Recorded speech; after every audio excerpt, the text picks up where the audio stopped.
And we're live. Hello.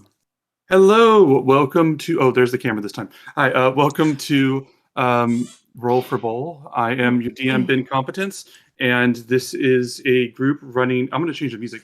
We're running Odyssey of the Dragon Lords, which is a Greek mythology inspired campaign. Heroics, gods, goddesses, epic acts, and all kinds of centaurs, satyrs, including a satyr in our presence right now. And we're going to introduce them all. We are one player shy for just a moment, while they come in a little bit later. You caught us at a very unusual moment in the campaign, or a very tense moment in the campaign. I'm going to introduce or explain that in just a second, but before we do, let's introduce each player in the group one by one. And I'm going to roll dice to see if it lets me mix up anything at all. It actually does. I would like Kiki, Tammy, to introduce yourself. Oh, that's me. I thought Yes, you said someone else was going. yeah, unfortunately, it did change. That's fine. Hello, I'm Tammy. I play Kiki, the demigoddess Triton barbarian, and I am ready to slay big mean puppies today. Big mean puppies. Wonderful description. Accurate. They are mean. They deserve it. That's true. That's true. They do. Next up, Euphemian, would you like to tell us about your character? Sure. I'm Reed. I play Euphemian, the human wizard, and I have been both poisoned and cut down severely in health after the last encounter, so this might be a little fraught. Absolutely wonderful and delightful. And then that leaves us with Callista. Hi, I'm Allie, and I play Callista, who's a satyr, bard, warlock, multiclass, and just here, trying not to, renege on an oath tonight. So someone's got to die. What was that oath exactly? Someone had to die as a sacrifice to Sidon. Absolutely. And I believe I also promised a show, but I don't think that was part of the oath. Reed, your audio is a little quiet, is what we're getting from Jen. Jen also wants to say it's something, not someone, but we'll see how that goes. Let me move my camera over here just so I can better look at all your beautiful, terrified faces. I say terrified like you're not going to kick my ass. Hello, Jen. Hello. Good to see you. I'm not sure if I'm missing something that you said. Let me know. I'm not sure. Our group, as Callista said, has made an oath to the Titan. One of the antagonists of the game is the word we'll use. Made an oath to him, unbreakable, that they will honor him with a sacrifice. Due to the politics of the gods and the Titans, they had to sacrifice something at the great games, the Olympics. They proceeded to bring a Cerberus in that they had captured before. Powerful, angry puppy boy. And as the battle was won relatively quickly,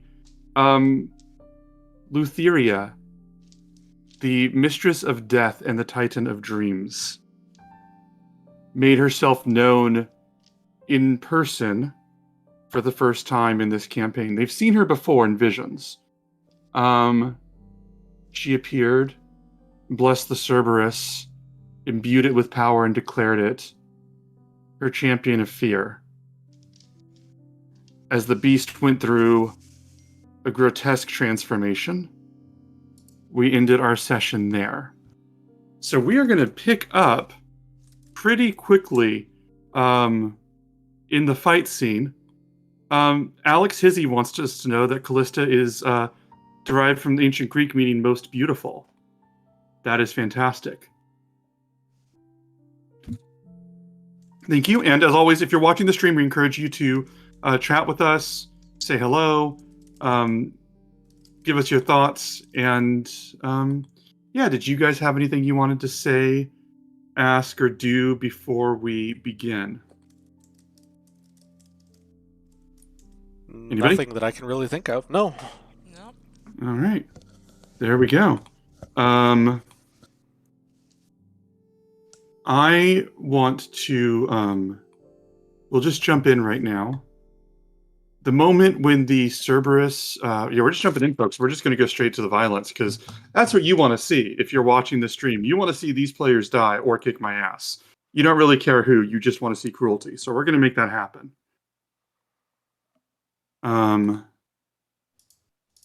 As we begin, I described at the beginning at the end of last session, that you guys could not hear what was happening around you outside in the Colosseum. Everybody cheering sounded silenced, and all you could hear was Lutheria and her footsteps as she walked towards you, each step giving life to flowers of all kinds. A strange beauty for the horrors that she is bringing to you right now. Reed, is the map up for the battle? It sure is. Okay, good. Because I want to bring her onto the screen. And when I say she's here, each step she gets closer, she grows in size from her, what would appear an especially tall human, into her full size, about, I'm going to say in this form, about 12 feet tall. She steps and looks to each of you, and I would say she's closest to Kiki based on where Kiki's standing. As the crowd continues to cheer and call out, they don't seem to be noticing what's going on. They don't seem to be acknowledging it at all, as much as like they're just cheering for the fight in general. Lutheria. Sorry, I just want to ask, was this intentional that the Cerberus's life gauge has refilled? Oh, very much so. Oh, fuck. Oh, no. Okay, carry on. Oh, we're having fun tonight. I don't want to cry.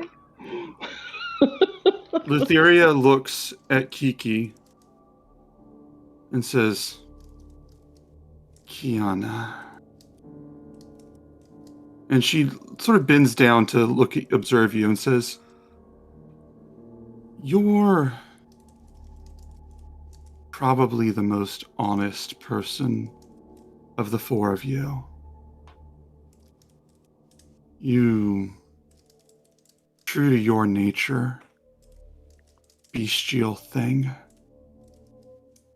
rabid, angry. I respect that. But you sully yourselves with them. She looks at each of the rest of them.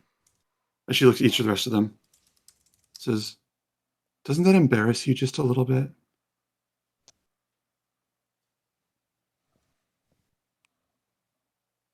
I'm just glaring at her. Oh, lost for words. I was hoping you'd attack or scream or something. Is it fear? Is it fear right now? Be completely honest. That's what you're best at.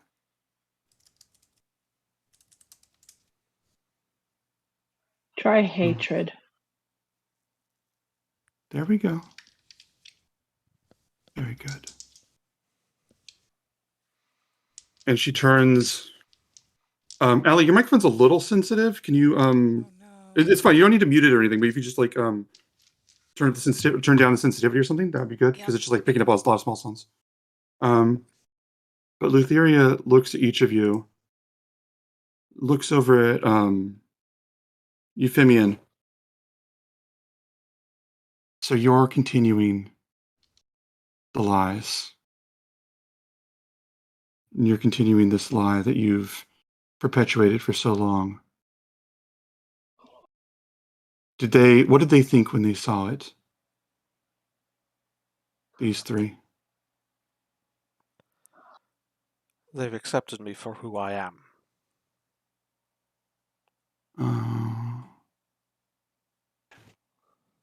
Do you think that they would do that if they didn't need you? If Versi didn't make her prediction? If Kyra didn't like you? Do you think that they would still accept you? If.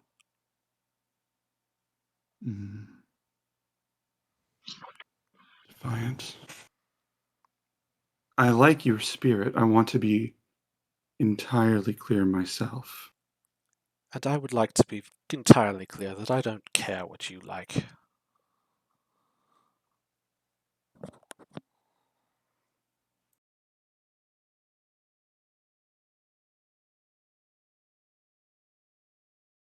Hello, Callista.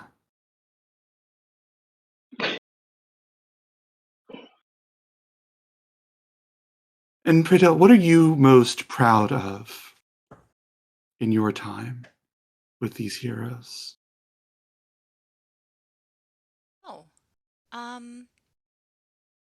mean, I feel like they've all done some pretty cool things, and I'm just happy that I was here to see it. Oh, just happy to be here. Little Are you? lapdog. Very much so. Good. Then we're the same, aren't we? Well, I claimed my power. I took it. By my strength, I didn't sleep with anyone or kneel to anyone to get it. You have Yes. moved up. You have moved up, though, from who you used to bed for whatever luxuries you had before. Maybe so. I'm glad you approve. I thought you weren't a big fan. Mm.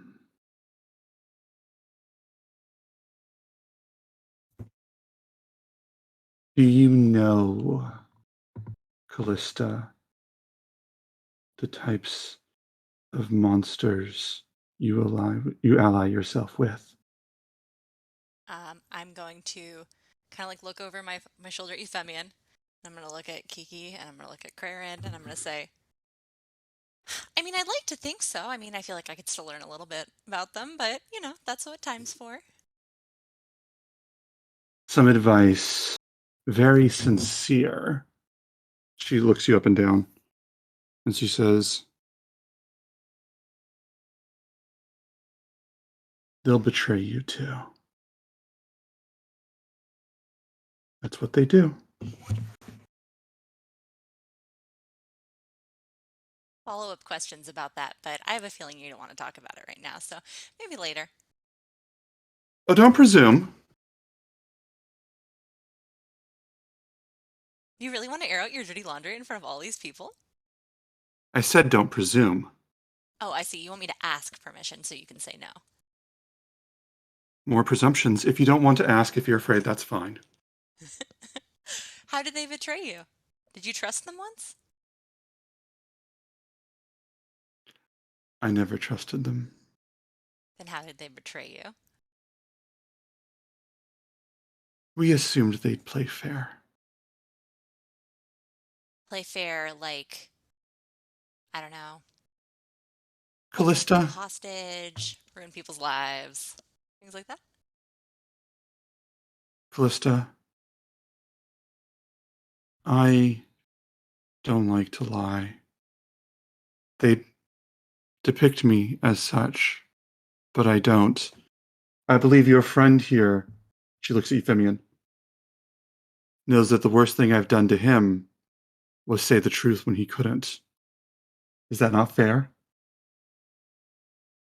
And she looks back at you and says, if I hadn't sworn that oath, I would tell you truths that would rend your heart and give you, bless you with the chance to save yourself. I would love nothing more than to answer every one of your questions.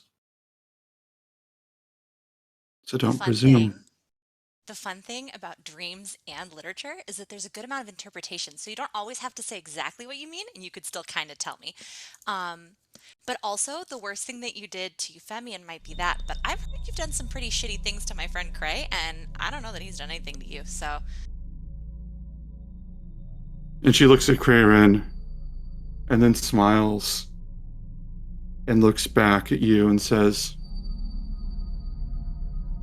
Crayrin shouldn't even be here. I know, I know. He died right away. It was honestly a little bit embarrassing, but you know what? Luckily, we were with Kyra, and she was able to bring him back, even though you and Sidon didn't show up to do shit. I thought you wanted answers. Did you I want to be do. disrespectful? Did you want to make a joke out of this? I'm sorry. Are you? Please continue. We can have a battle of the wits, but I thought you wanted to speak plainly. My wits aren't very sharp. I'm not great at speaking plainly. And I was kind of under the impression you couldn't either, but I know. as much as you can, I'd love to learn more about everything that happened to you. Everything. Yeah, I mean, our goal is to make things right for everyone. I've been here longer than just about anyone, and longer than anyone here right now. She looks around the Colosseum and then looks back at you. Crayrin was mine, my sacrifice to claim. And if his family has no respect for that, then I have no respect for them. But I'll still find my way to have fun.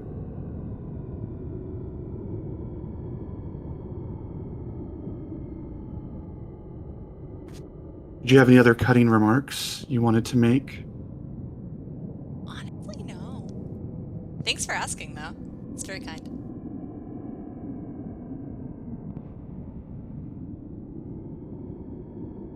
I was wrong, Euphemian. You weren't the liar here. She begins to walk back. As she walks back, the flowers following her. And then, after she gets a few feet away from each of them, they begin to like wilt and decay and disappear. So there's never there that long. And she walks away and says, I was wrong. You're not the liar. You're at least honest about what you want. This thing doesn't know. She doesn't know what she wants, and she doesn't know what she's doing to get it. Ignorant, lost little child. And she has the chance to ask for things and puts on airs instead. Theria, do you know who was responsible for my family disappearing? No. Do you think that they're why you're so lost? I think I'd be lost anyway, but someone brought up to me that it might have been a Titan, so I just figured I'd ask while you're here since you're so fond of honesty.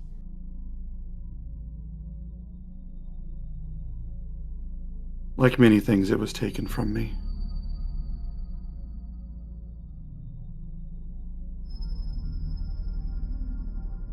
Kiana, deliver a message for me.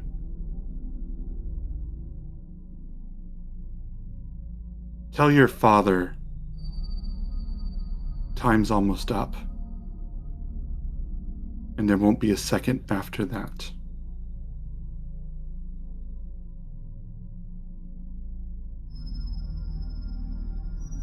We're done here? She says more as a question than anything. I've no more interest in talking to you. You may go.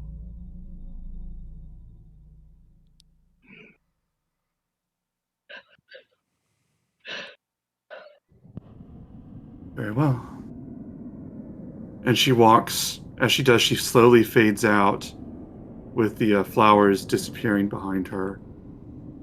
And then as she fades out, you suddenly hear this.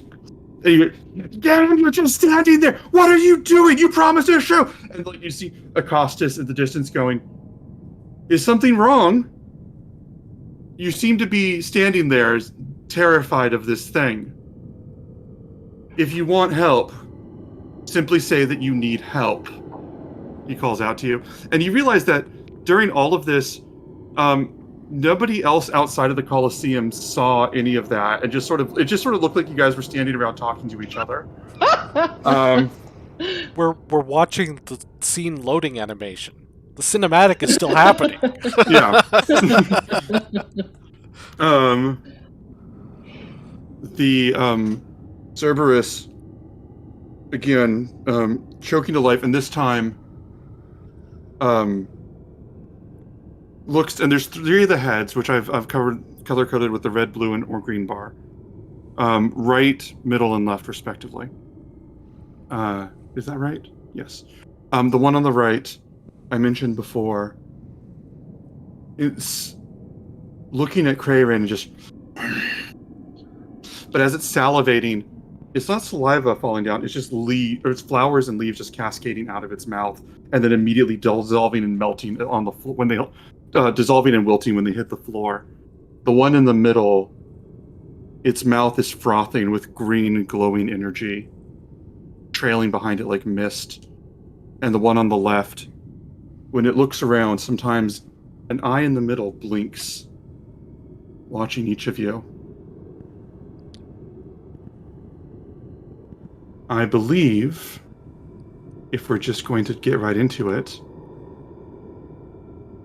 let's use the previous initiatives. I will roll what I had before, but let me roll one more time for the other 2 heads. Would I be able to do anything before initiative restarts? Depends on the time frame. Probably, but give me the time frame. I just want to cast a spell. Okay, give me the time. What's this time like? Like an action, a reaction? One action. Okay, go for it. Go for it. Okay. I'm going to cast Tiny Servant on a coin. Okay. Copper. Feel free to describe this while I'm typing this up. Okay. So I go through and pull a coin out of my pocket, flick it up into the air. It spins around a couple of times, landing, sprouts 2 little legs, and dashes a circle around me. Wonderful. Just dashing around. I love this. What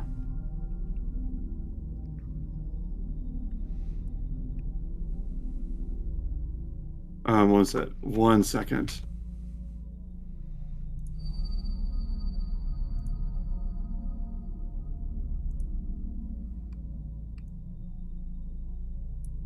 There. And let me change one last thing. I'm going to put these initiatives here. I'm changing all of their names for your benefit. You might see the frothing head, the nightmare head, and the all-seeing head. I think I can change those names on the fly. That's just what I'm working with now. Without further ado, we're going to cut straight into the full battle.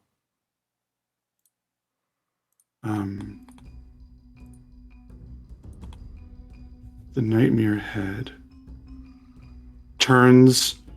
The head on the right with the flowers turns and looks at Crayrin, and then just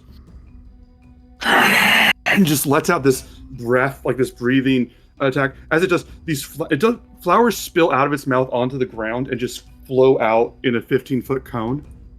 As they do, they hit Crayrin. Cray, I'm going to roll a wisdom saving throw for you, and I'm probably going to play fair. We don't know. We're just going with it. Or if you want to do that one, Reed, that's okay too. Okay, I will roll wisdom. Mm-hmm. That's not great. That's a 9. That's a 9. I'm going to roll a 1d6. Do we still have bless, or was that from last session? You should still have bless. So I should be able to roll another d4. Yeah, as long as time was actually paused. Mm-hmm. So that's a total of 12. All right. what was it? What was it? So you pray a wren, feel the flowers rush up and then begin crawling and growing up around you, almost like they're just crawling your body until eventually you feel something begin to poke and burst out as if flowers took root and are growing out of your eyes, and you just have to, your mind reflexively, you grab them, not feeling any pain, but the sheer panic of what that would produce, covering and closing them, vehemently trying to fight these. The rest of the group doesn't see them, but you are blinded until your next turn, until the end of your next turn, as visions of flowers cloud your ability to see anything else. Callista, it is your action. All right. So I will look down at the little copper coin, and I will look up at Euphemian, who I'm assuming still looks beat to shit. Mm-hmm. And I'm going to go ahead and reach out and just like grab his shoulder and cast Cure Wounds at first level. So that's 1d8 plus 4. 8 hit points to you for that. All right. And then I'm going to look over again and kind of like mutter like, how are you feeling? Are you still pretty bad? I think I can manage at this point. Excellent. Then in that case, what I would like to do is bonus action. I would like to give Kiki Bardic Inspiration, and I want to give her specifically the Bardic Inspiration that, with inspirational verses, that gives her Epic Courage, which means she'll have advantage on saving throws against effects that would frighten her until she spends the Bardic. I love this. That is fantastic. And then in an attempt to kind of not create a clump, I'm going to go ahead and just move over about 20 feet this way. Mm-hmm. So that I'm not like right up against Euphemian. And that will be my turn. Okay. That makes it Euphemian's action. You have your tiny servant, which I'm looking up everything that this little mofo can do, because I fear it. But please continue. I always realize when I don't fully know what one of your spells does, I'm gonna get fucked up. I'm just trying to take a look here. When it actually takes its turn, does that go on to? What was it? You can command it as a bonus action. Okay, you can command it as a bonus action, or you can give it a command, and it will. If you give it a command, it will just continue to do that. Let me see. When is its initiative? No, I think it just gets its own initiative, so you can roll for that. Okay. +3. Roll initiative. Go, Coiny, go. Okay. We're gonna do that. Does it need him to? Oh, yeah, there we go. We're give Coiny his own space. Yeah. Well, I don't know the pronouns. I don't. Yeah. We're gonna make the audience care about Coiny. That's my plan. So, what else do you want to tell Coiny to do? For the time being, I'm just going to say, stay here. I'm not going to say anything. I'm just going to cast Dragon's Breath on Coiny. Okay. You're giving it Dragon's Breath? I am. Oh, wow. This is amazing. Okay.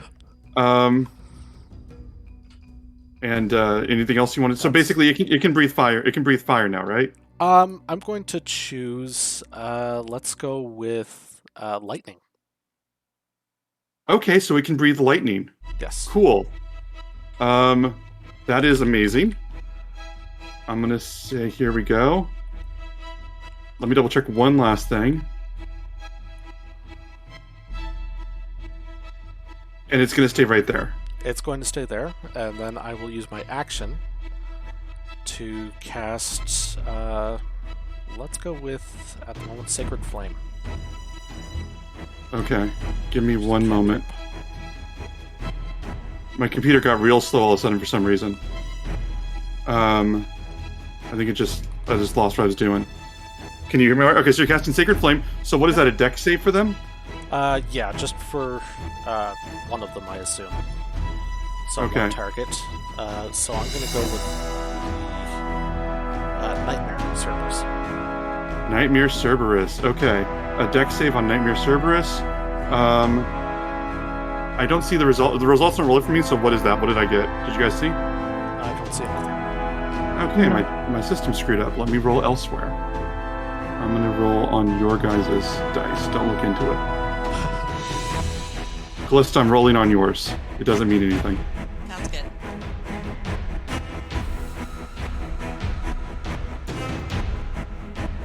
$17. 17 does not hit. All right. All right, so let me see 1 second. So 17. So you cast the Sacred Flame on the Nightmare Head. What does your Sacred Flame look like for you? It is just brilliant white flames that just sort of appear for a second and then flare into nothingness. Okay, so these white flames appear and blare at this thing, and it just looks out and exhales this necrotic energy at it and just counter and dissolves the flames. Is there anything else that you want to do on your turn? I'm going to say balls and pass the turn. All right. All seeing Cerberus's turn. It's going to turn and look at Kiki. Let me see. It's going to turn and look at Kiki, and just its eye opens up. Hello, Jen. Hello, hello. We can't quite hear you, but we're glad to have you here. Oh, I didn't put my. There we go. Yeah, I'll just turn it off for now. And its eyes consider you from every angle before it snaps down and bites at you. Very sure of its own action, and I'm going to give it. That's not right.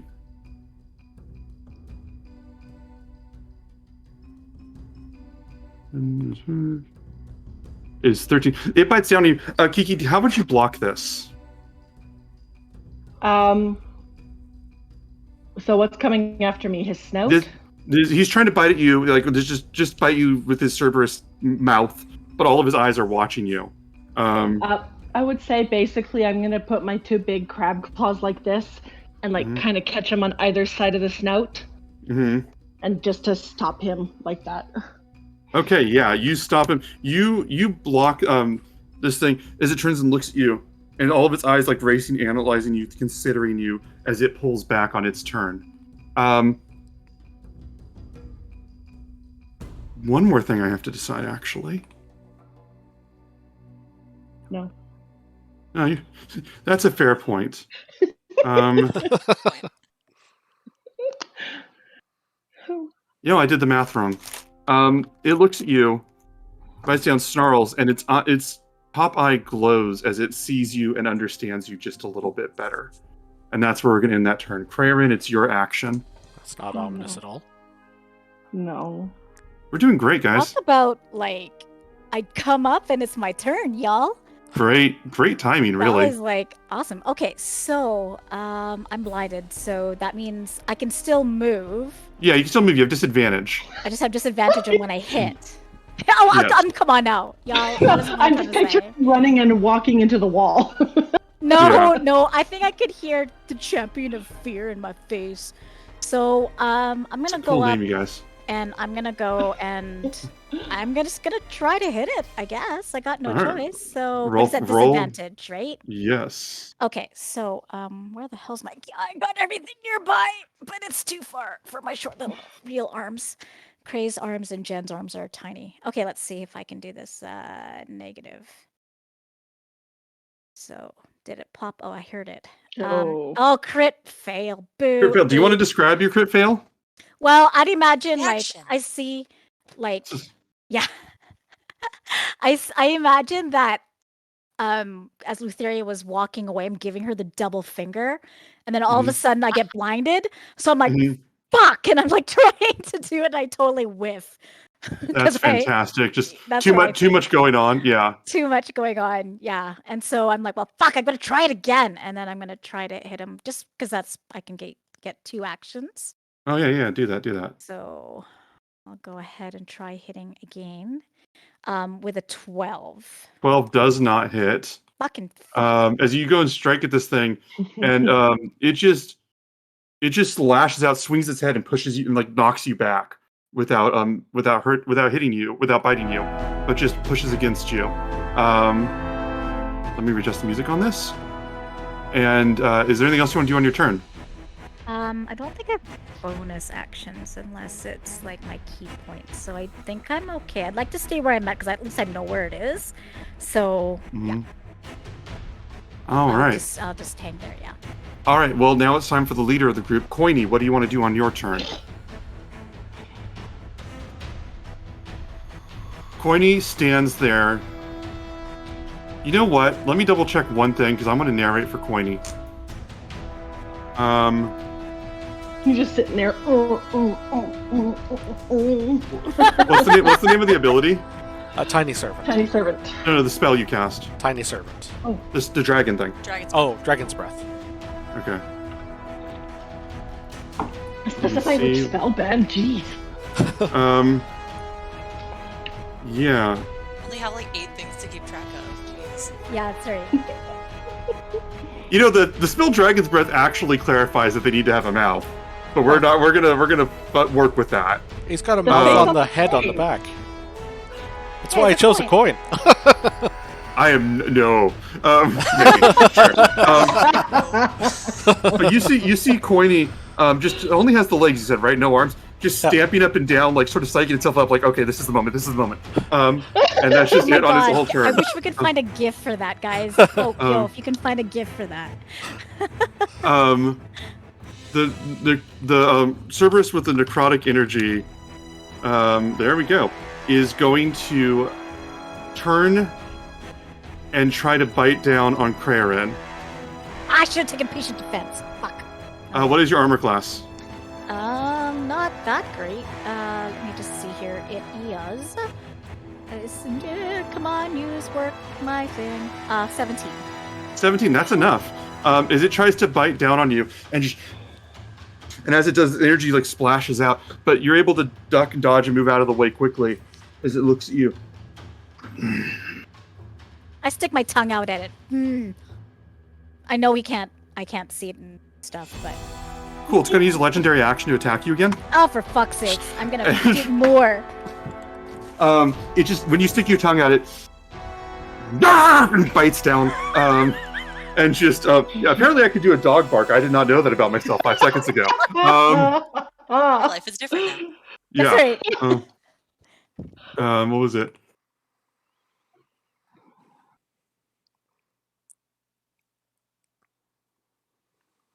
As it bites down on you, when it bites down on you, it does 11 piercing damage and 11 necrotic damage.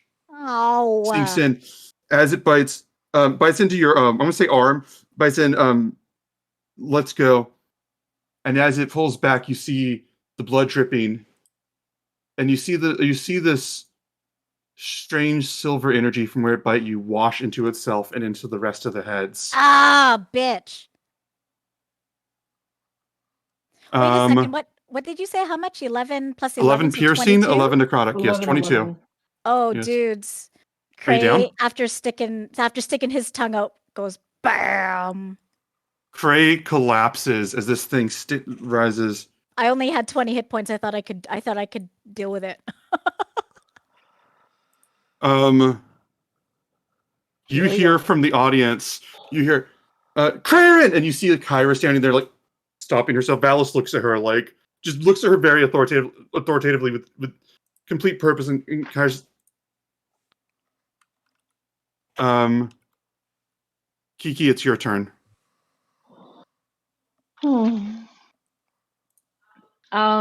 So necrotic head is at the middle one? Yes. You can hit any of them pretty easily, though. Okay. Then I want to go ahead and roll for my claws at the necrotic head. Okay. Where's my claws? That is a 22. That absolutely hits. Roll for damage. Okay, that is 7 plus 2 rage bonus, so 9. 9 damage. You strike into him with your claws, doing 9 damage to the necrotic one. You hit that one, and it just turns, and its eyes are just glowing with like black and green swirling energy. As you hit it, oh wait, I said that was the middle one, right? Okay, that should be the blue one since that's middle. We're gonna do that way. No, wait, let's just keep it as is. You strike into that, doing 9 damage. I'm going to rearrange them real fast. But please continue the rest of your turn because I know you have like copious amounts of bullshit. So yeah, I'm gonna go for my second attack on him again. Mm-hmm. That is a 15. Oh wow, 15 definitely hits. Okay. That is 5 plus 2, so 7 damage. Okay, so that's 16 damage total. Mm-hmm. I'm going to take it from the middle one. I'm changing it up a little bit just because the blue one looks middle to you guys, so it'll be easiest to communicate with the group. Okay. Yeah. So it's you strike it for 16 damage as it just looks at you, knowing its next target. Is there anything else you want to do? I can make my one additional claw attack as part of that same action.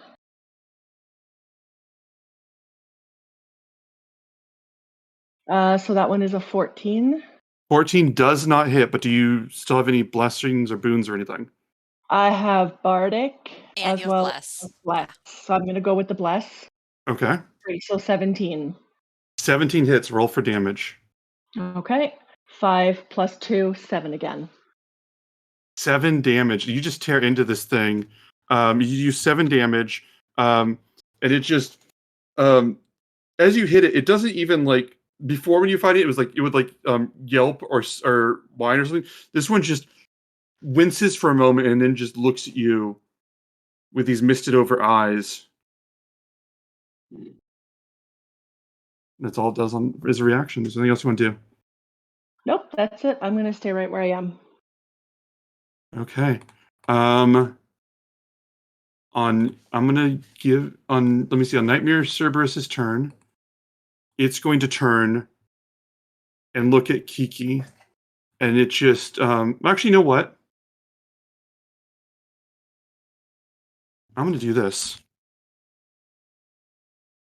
Let's do this. Okay. I'm gonna figure out some distances here, friends, because that'll be fun for everybody.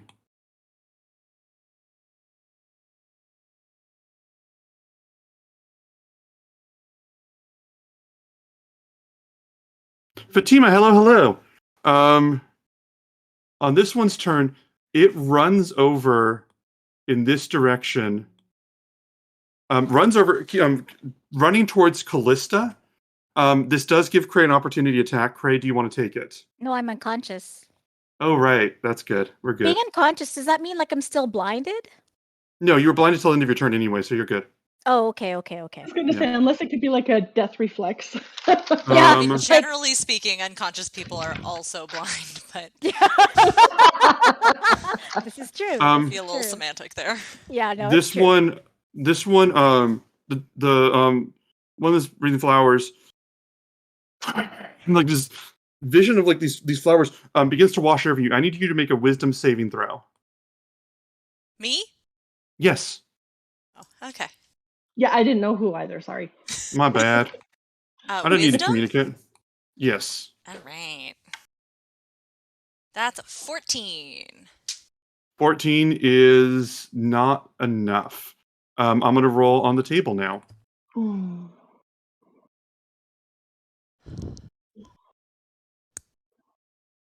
As all of these flowers begin to grow around your legs and vines begin to wrap around your legs, you feel yourself unable to move from this position that you're in right now, as you are restrained. And it just looks at you. It is your turn. Lovely. Okay, so first thing I'm gonna do is I'm gonna look over at Crayrin and look up at Kyra, and then I'm just gonna hold my hand out, and that like what is it like silvery blue color of her magic is gonna just kind of pour out of my hand over to Crayrin, and I'm going to give you one of my hang on, let's make sure I have the right name for it. One of my healing light dice, Jen. Mhm. Awesome. So that is 1d6 of healing. Mm-hmm. Wonderful. 4 hit points to you. Cray, you get 4 Awesome. hit points back as life comes back into you. You know what I Um, forgot? I didn't realize I still had Bless and Bardic. I Oh, had. Oh well, who cares? shoot, I guess you still You have them, still but have Bardic, and Yeah. you're still blessed because I that's haven't taken fantastic. any damage Oh, yet. okay. You do that, Wait, and you hold hear on. off in the distance, yeah! And you just, yeah, kick his ass, Callista, kick all their asses! And then you just see like Bulbug just like cheering, just like rooting for. Does not occur to you guys that you're in any danger at all. Just here to watch you guys like wreck this thing. Oh. Yeah. Dan's Is my there? man. All right. Is there? Clip So that. yes, I would like to do something else on my turn as well. Go ahead. I'm going to look down at the vines, and then look up at it, and I'm just gonna cough and say, I feel like I'm in danger, and I'm gonna cast Mirror Image. Yes. Oh, okay. So now I've got 3 duplicates. Okay, let's give you 3 duplicates. How would we do that for this? I can also keep track of them here. No, we can actually use it on the page. Is it so? You guys, did you know that if you have your mouse hovered over an icon and then press a number, it gives you 3 of that. It gives you that number. That's so Yeah. fun! Yay! I have 3 duplicates. Okay. There you go. And I can't move, so that's my turn. All right. I'm gonna let it take its legendary action. The one with the eye with the one with the third eye is going to turn and try and bite Kiki. Let me see. I have the wrong numbers for this.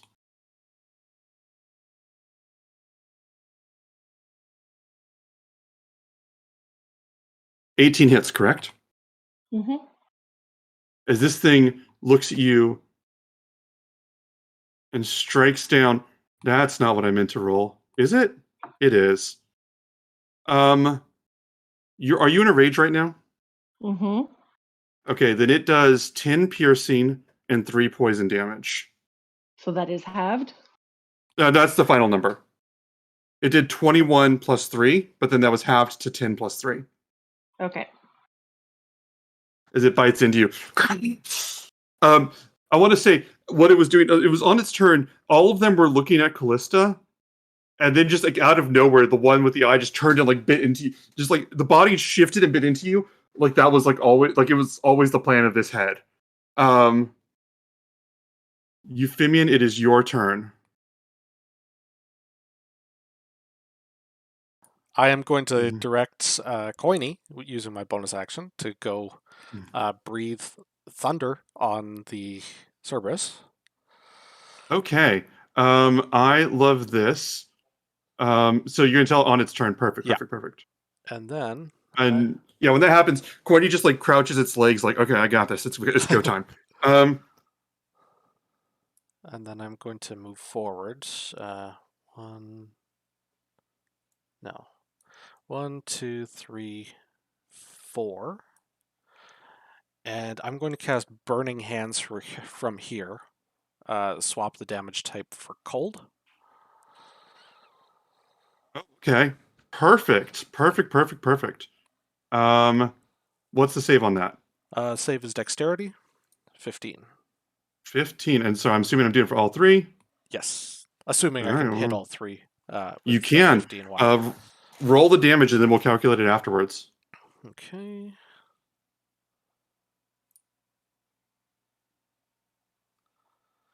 So that's 13 damage total. 13 damage total. And it's cold. You roll this. You throw out this cold flames. Is that how you want to describe it? Yeah, basically just licking sort of blue-white gas, almost like hitting him with a fire extinguisher. Yeah, as it rolls out, hits him. You hear all. And the ones on the left. Oh, let me see. Ones on the left. The numbers are sorted weird. We're gonna take care of this though.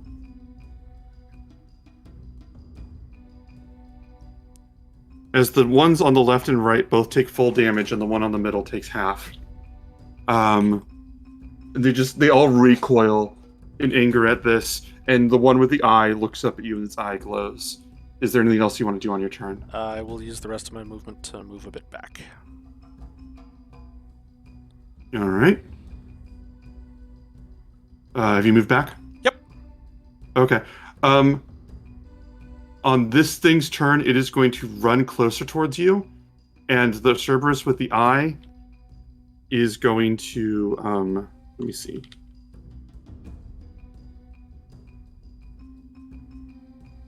Here we go.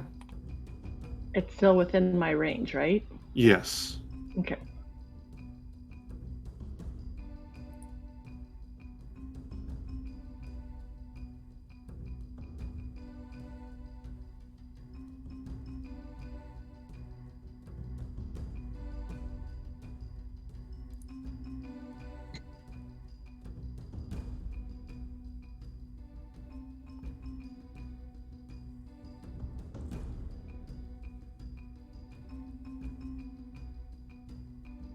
Is this one? Oh no, wait. Let me figure this out again. I did that completely wrong.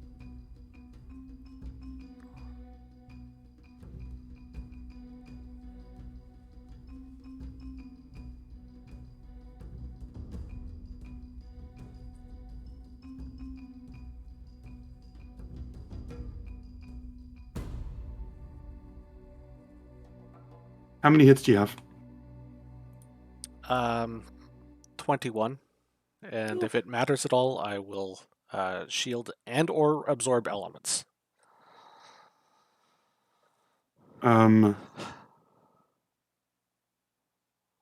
It rolled a critical hit. Oh, for fuck's sakes.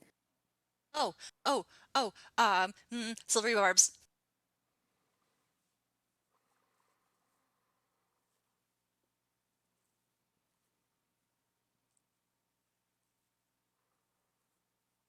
Instead, it rolled a 26. Okay, so that's still a hit. All right. I'm going to re-roll that damage then. Thank you, Allie. It did 39 points of damage before. I don't know I don't understand. It critted before. Oh, if you did not do yes. this, it would have dealt 39 points of damage. Thank you. And I'm actually going to give advantage to Euphemian. Euphemian, it does bite at you. Silvery barbs distracting it for a moment as it sort of hesitates and then leans in and bites, and just in a moment, as one of my favorite songs says, everything went to black. As it did 17 piercing and 5 poison. Oof. 17 piercing and 5 poison. I will absorb elements on the poison. You can absorb elements on the poison? Yeah, absolutely. What elements can you absorb? Poison. It doesn't say poison on the list. I say it says poison on the list. Because I have the ability to change any damage type to another damage type that I can use. Wait, but does that work for that? Oh, thank God. Hold on. I think I'm at like 1 hit point, but that should keep me up. This is the reason everybody loves Reed, except for DMs. That is technically a way you can read that ability, and so you're still alive.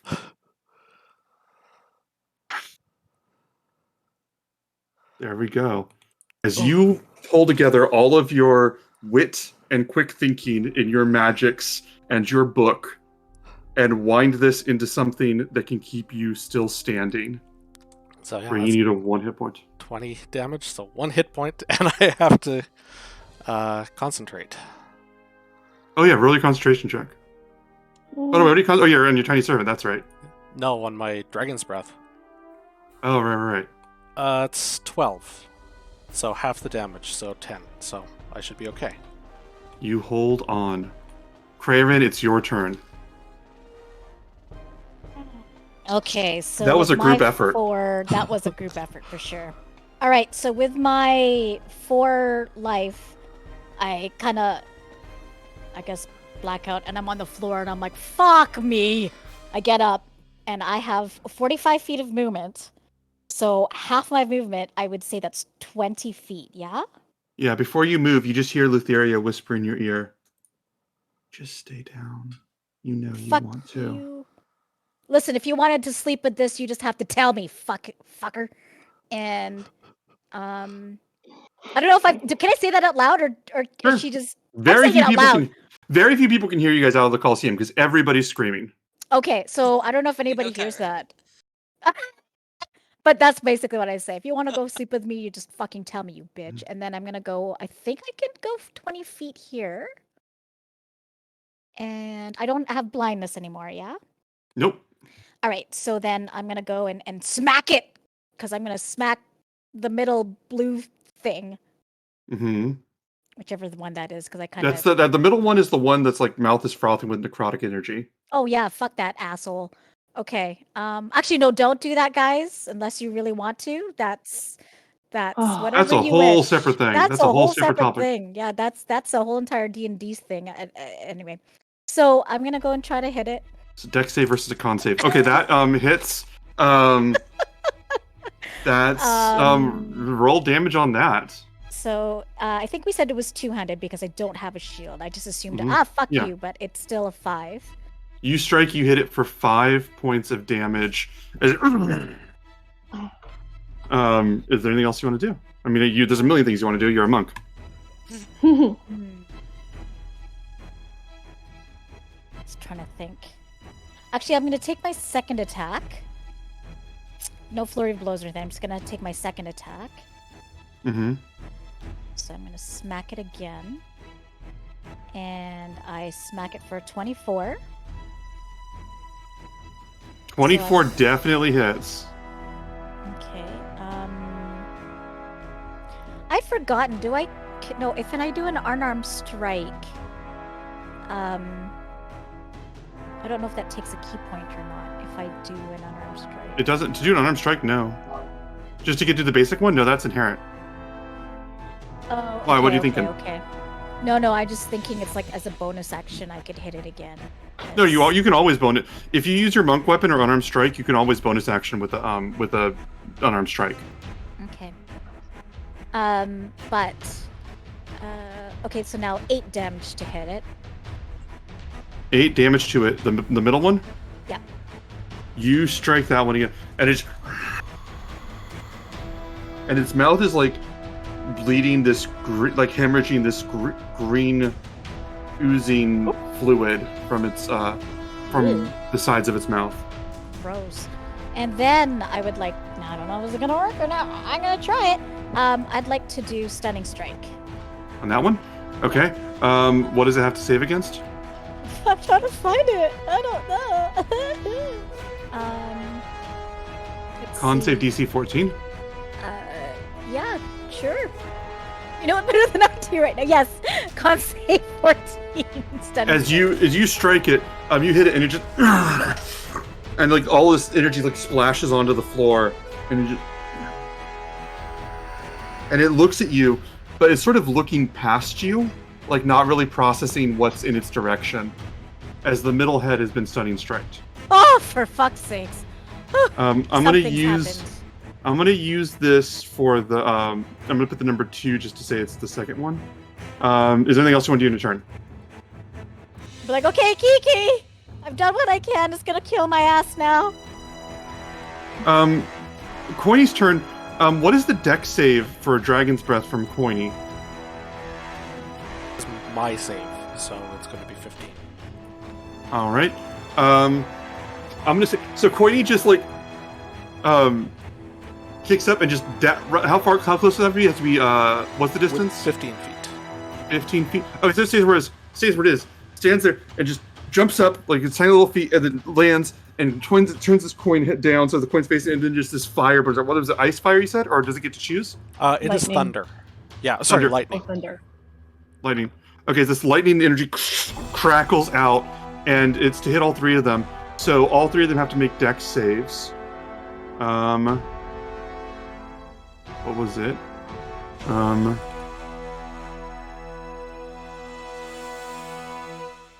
Are you kidding me? Okay, roll damage on that. Lightning. Roll. That's 11. When you roll this, the first two heads, the left and the right one, the all-seeing head and the nightmare head, so turn and recoil, pull back. Oh no, the one on the middle one's stunned. So does it automatically fail, or does it automatically fails dex saves? Okay, so the middle one is too dazed. So only the left one pulls out of the way, the all-seeing one, appropriately enough. As that one takes 5 damage, right? Because it's successful, and the other two take 11. As the necrotic frothing head is just, or Cerberus is just breaking down, and just the weakest of the three, and the coin just sort of I'm going to say it prances in place for a second. It's quite proud of its job. Yeah. The Stunning Strike is till the end of your next turn, Jen. Is that right? Yes. Okay. On this one's turn, it's just gonna devour. She will devour.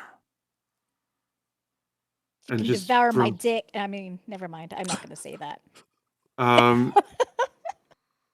Yeah, what else sass you got? I can't remember if I used my legendary action this round. What else sass you got? Nope, All right. that's it. Yep. I'm just going to leave legendary actions for sass in the future. I think that's just going to be the policy. Kiki, it is your action. All right. I still want to go after that middle head, the same one I've been going after. So that is a 23 to hit. 23 in the middle head? Yeah, absolutely. And you have advantage, by the way, if you want to try and go for a critical attack. You know what? I'm going to try again just in case. Just in case. Bam! She got a critical hit, everybody. Did you just crit? I did, natural 20, so 27. That's a crit with your claws, right? Yes. That's 2d6 plus 4. I wish you. I'm so glad. And Allie used her reaction already. To save Reed's life. And yet she still has regrets. Then I'm one verse away from giving whoever has bardic advantage on death saves. So it's kind of Oh. So I never mind that 10 that I had rolled of damage under my first one. I'm just going to roll brand new for the crit. Okay. So 7 plus crit 1, so that's 8, 9, 10 with my rage bonus.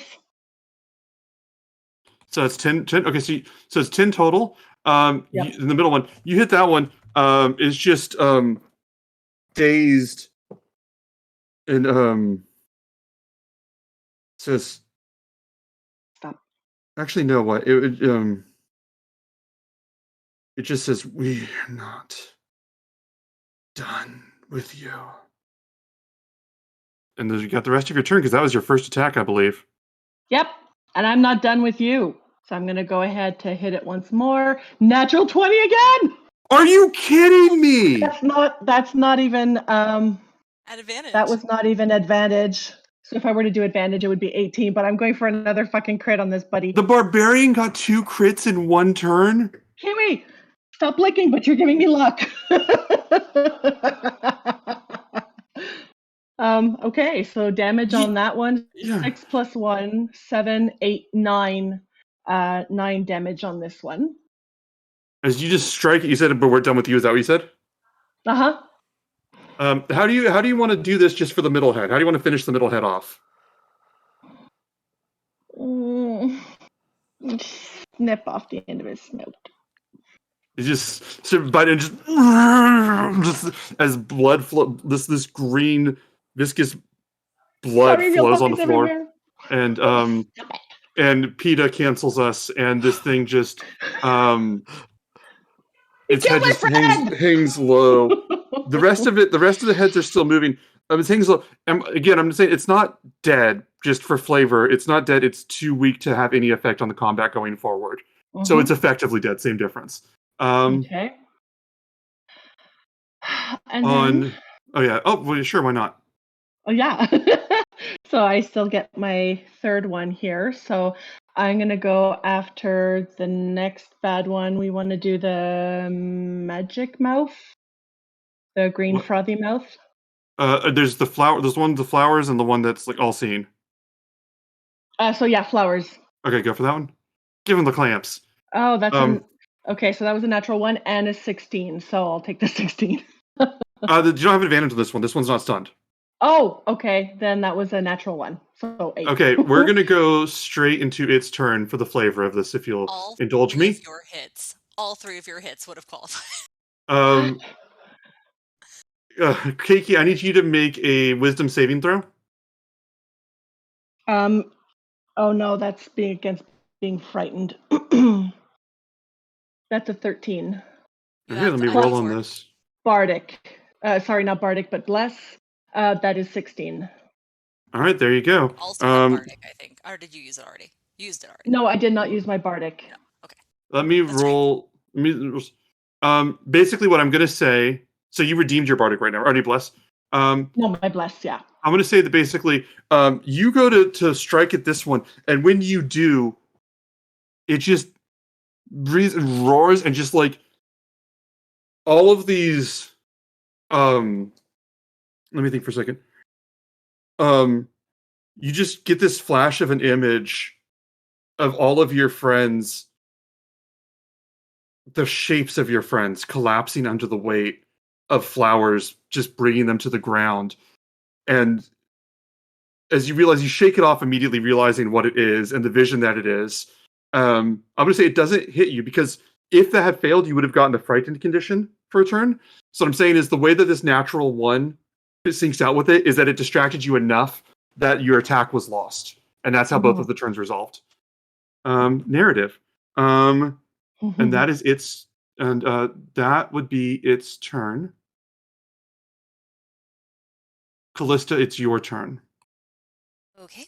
So, at this point, I've got my loot out. And I'm first going to look over at Euphemian, and I'm going to blow him a kiss. Silvery mist comes out again. The blue silvery mist, another one of my healing lights. That is 3 hit points to you, my friend. Oof. Okay. And I'm going to then look directly at, if any of the Cerberus are close enough that I can make eye contact, I will look into their eyes. If not, I will just look at them, and I will start to, you watch Callista's mouth move, but no sound comes out, and just like the most uncomfortable chord just strikes the most uncomfortable chord on the lute, and it waves through the air, and I'm going to cast Dissonant Whispers at 2nd level. Okay, on which one? That's a wisdom save of 15, and let's go with the Flower Mouth. Flower Mouth. That's a great name. That is a Batman villain level name.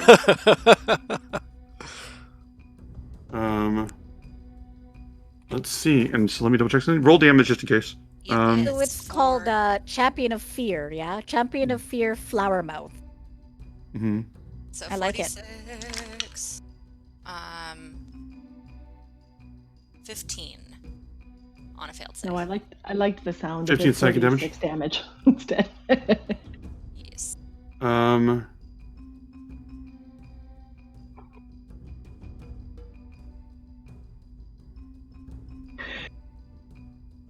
It is you hit it for what, 15? You hit it for 15 as the flower one just roars and just like rip, like it bucks like it's trying to break something out of its own mind. Is it 14 damage you said, right? It's 15 psychic damage, and if it failed, it must. Oh, I got that. I'm just getting the numbers. I mean the numbers. Then yes. Yeah. Okay, 15. As it just bucks and then just immediately runs and like bolts over here. as it does, actually, yeah, as it does, that would give Cray and Kiki both an attack of no, not Kiki, but it would give Cray an attack of opportunity for a moment. Oh, Why not? Well, because it was right here, and then it moved. Oh, it never so actually... it wouldn't get it. Okay. Oh no, wait, it went over here. No, it did go more. Okay, yeah, we'll get it for Kiki. Yeah, sorry, you both get an attack of opportunity. Okay. Okay. Cool. So... Technically, I do too, but I don't have a reaction. Do you want to get a dying of opportunity? Death of opportunity. Both of you roll your attack rolls. Kiki, 18. both of those hit. Roll for damage. And clarify which one head you're both hitting. I'm gonna keep going after the same one. So flower mouth. Mm-hmm. Yeah, flower mouth. Perfect. So 12 for me. 9 for me. That's 21 total. As you guys strike this thing, it roars and breaks and sort of it roars and just screams as it tries to run away. Is there anything else that you want to do on your turn, Callista? You're muted or something. Bonus action, and I think I'm still in place, so that's my turn. All right. At the end of its turn, you still have the vines? I wasn't told I don't, so I'm assuming so. Okay. Until the end of your turn, yeah. So they would leave at the end of your turn. Let me see one thing real fast. All right. Let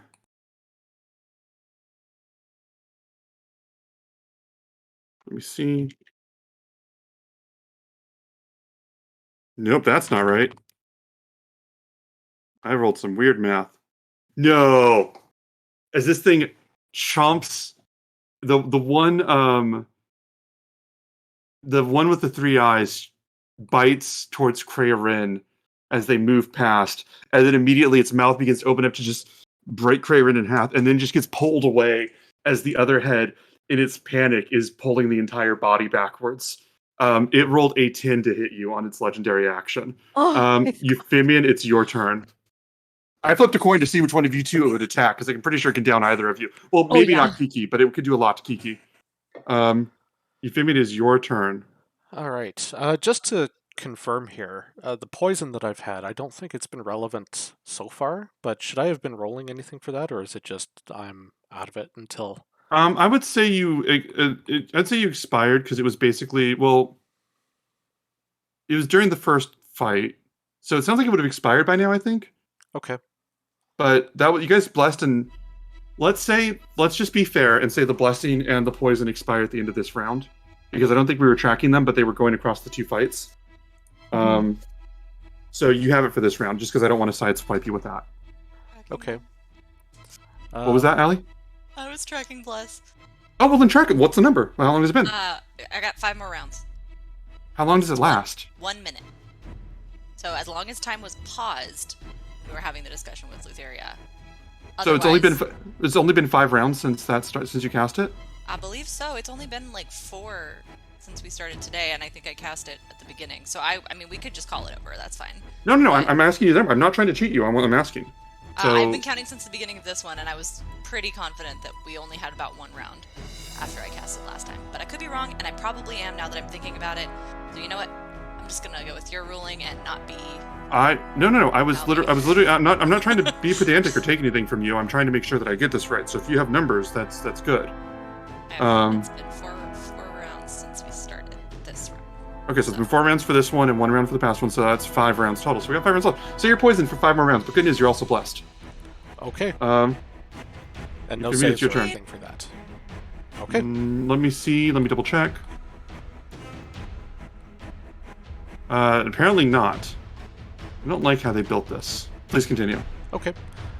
So from where I am here, would I be able to hit both of them with a 15-foot cone? Yes. Okay, I'm going to cast Burning Hands at 2nd level. Again, ice damage. Wonderful. And it's dex save what? Dex save 15. All right. And roll for damage. Damage. 13. 13. And it's what, lightning you said, or ice? Ice. Ice. You roll ice as you hit both of them, and they both turn and recoil. They both turn and recoil and back up from this in just the right time. So they take 6 damage each as they both pass their saving throws. You see, what was it? Callista and Cray. Cray, you're dying, aren't you? No, you're up. You're up. Okay. Callista and Cray, you guys would see that just before you cast the Burning Hands, the one with the 3 eyes let out a growl, snap to the other one, and then they both moved back. It is your action for the rest of your turn. I'm going to encourage Coiny. Do the best. Do the thing. I told you to do the thing. Do that thing. Flexes its legs. It flexes its legs. It's ready. It's ready. It's here. It's pepped. I'm going to back off. All right. And real quick, I realized I take notes, so I went back and I looked at my notes from last week. It looks like it was 3 rounds, not 1, so we should have 3 rounds left. 3 rounds left. Do you know what round we poisoned? I think it was the same. Okay, Might so we have got 3. actually been after. All right, we got 3 more. 1 round after for Euphemia. All right, you are in charge of these, and I trust your judgment. I trust your judgment because I don't trust mine. Let me see here.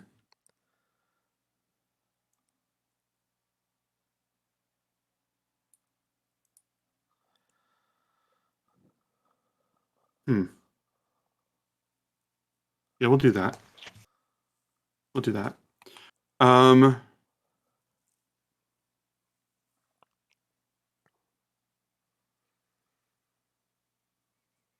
Okay.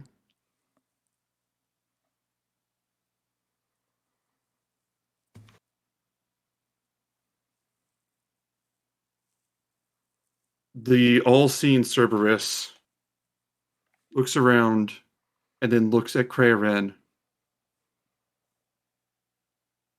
understands you, and you are of the Drunken Master Fighting School, I believe.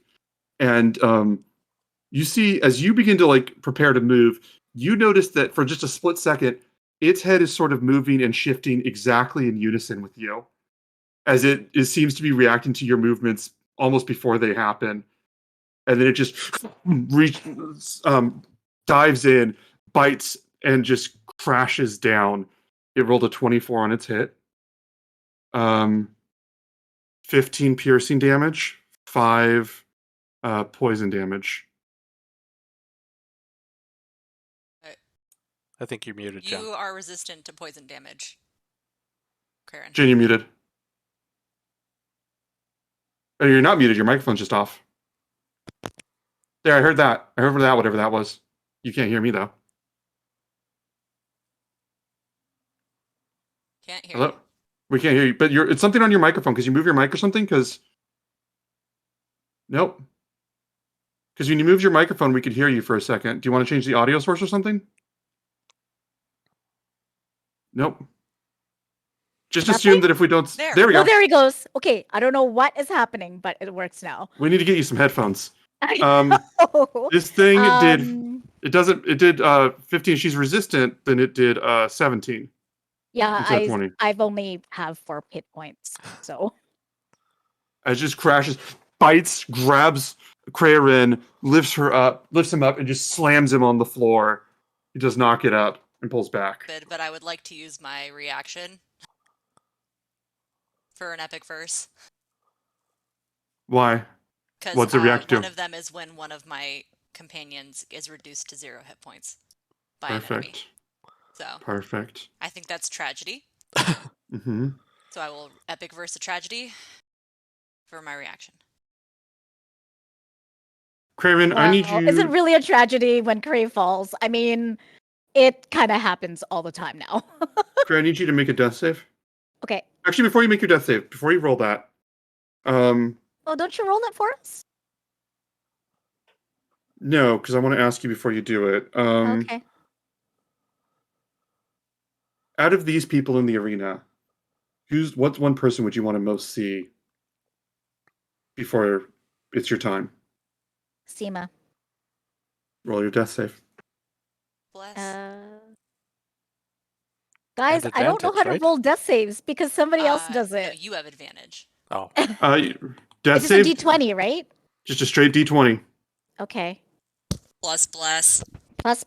I can bless still? It's a saving throw. Oh, that's right. I'm concentrating on it, not you. Oh, doesn't matter. It's a 7. It's a fail. We're gonna put one fail on you.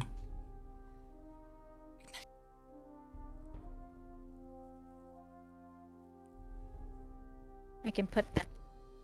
I haven't taken my legendary action this round. Unless I'm mistaken. Don't you dare. Oh, there goes Cray. Don't you dare! As the one with the as the one that's just salivating flowers.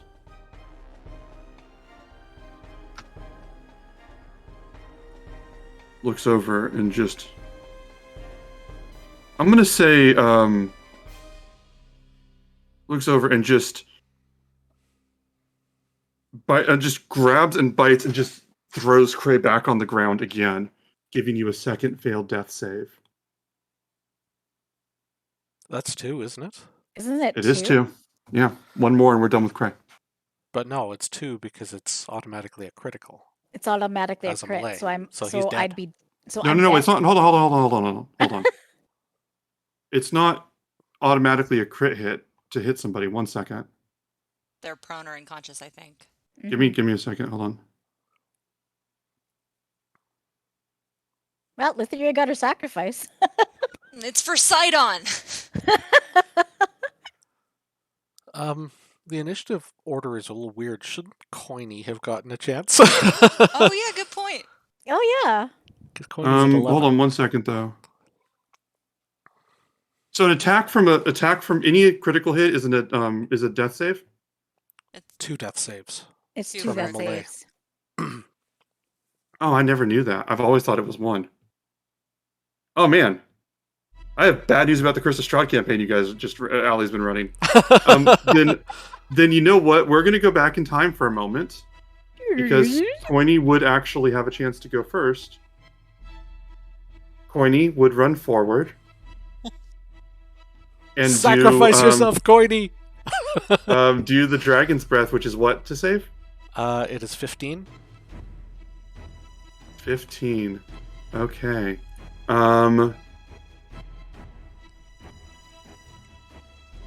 What happened here? What did I do? Okay. Dex, right? Dex, yes. Okay, and roll the damage.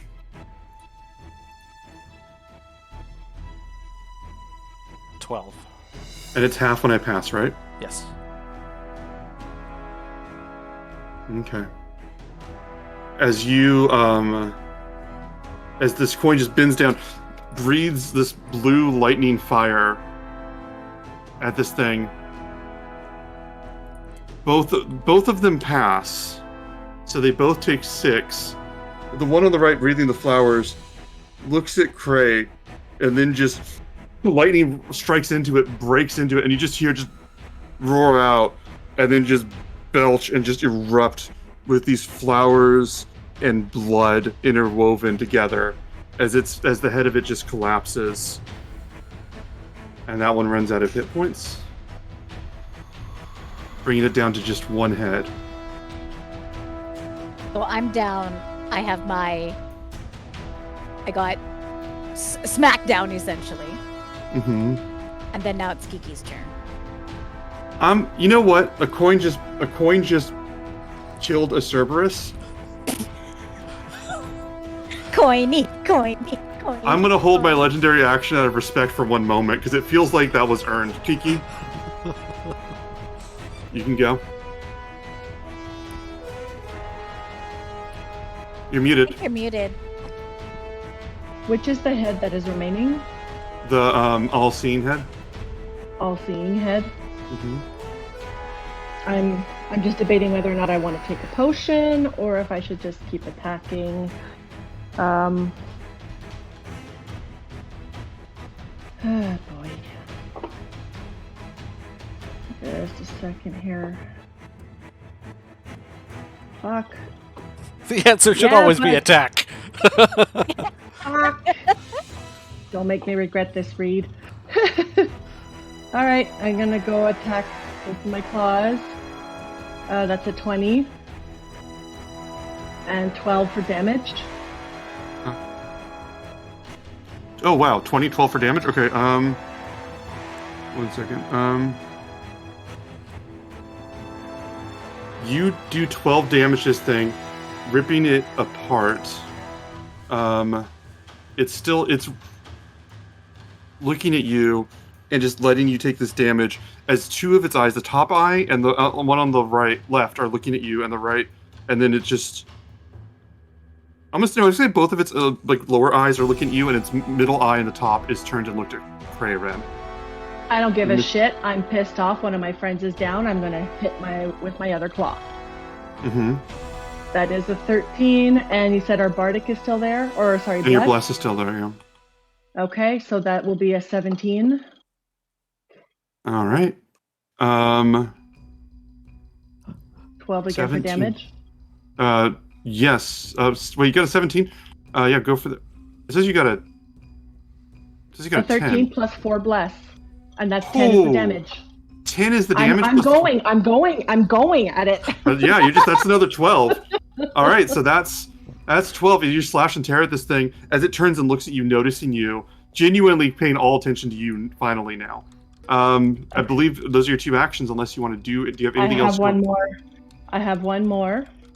Mm-hmm. My additional claw attack.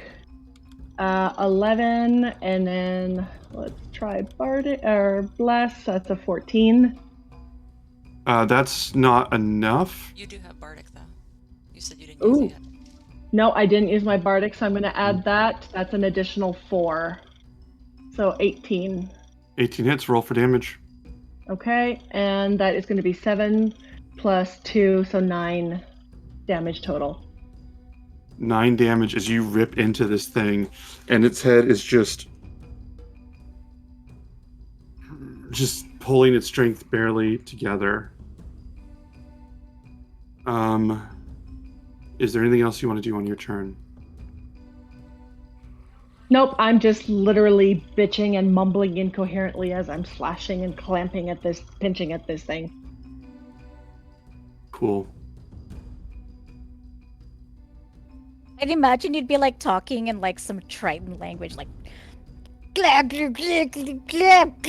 all right, whatever it is, however a Triton would speak. I don't know. My primordial. Okay, I'm bitching in primordial. Yes. Passing the foreign language to get past the censors. That's right. Um, I could teach you some Filipino words, let me tell you.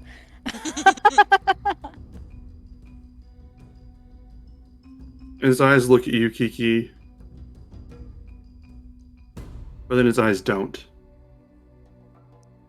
as they shift away to someone very different.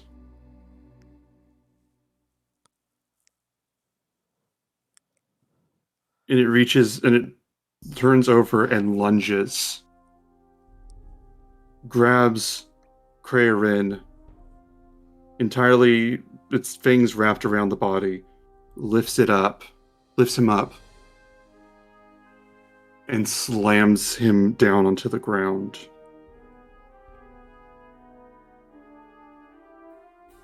With a deafening boom, and the whole Colosseum goes silent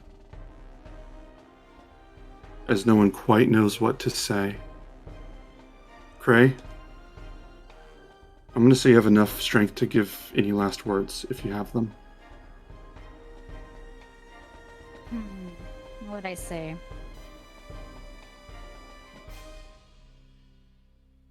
Well, Lutheria wanted me, so I'll be like, I get to bitch slap you, you bitch. And with those words, those wonderful, eloquent words, honestly, to be quite fair, defiant entirely, as has been your nature.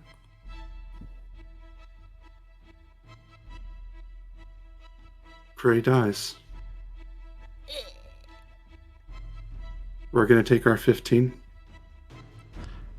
And I'll see you guys soon. Reed, let us know when we're out.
And we're Hello. back.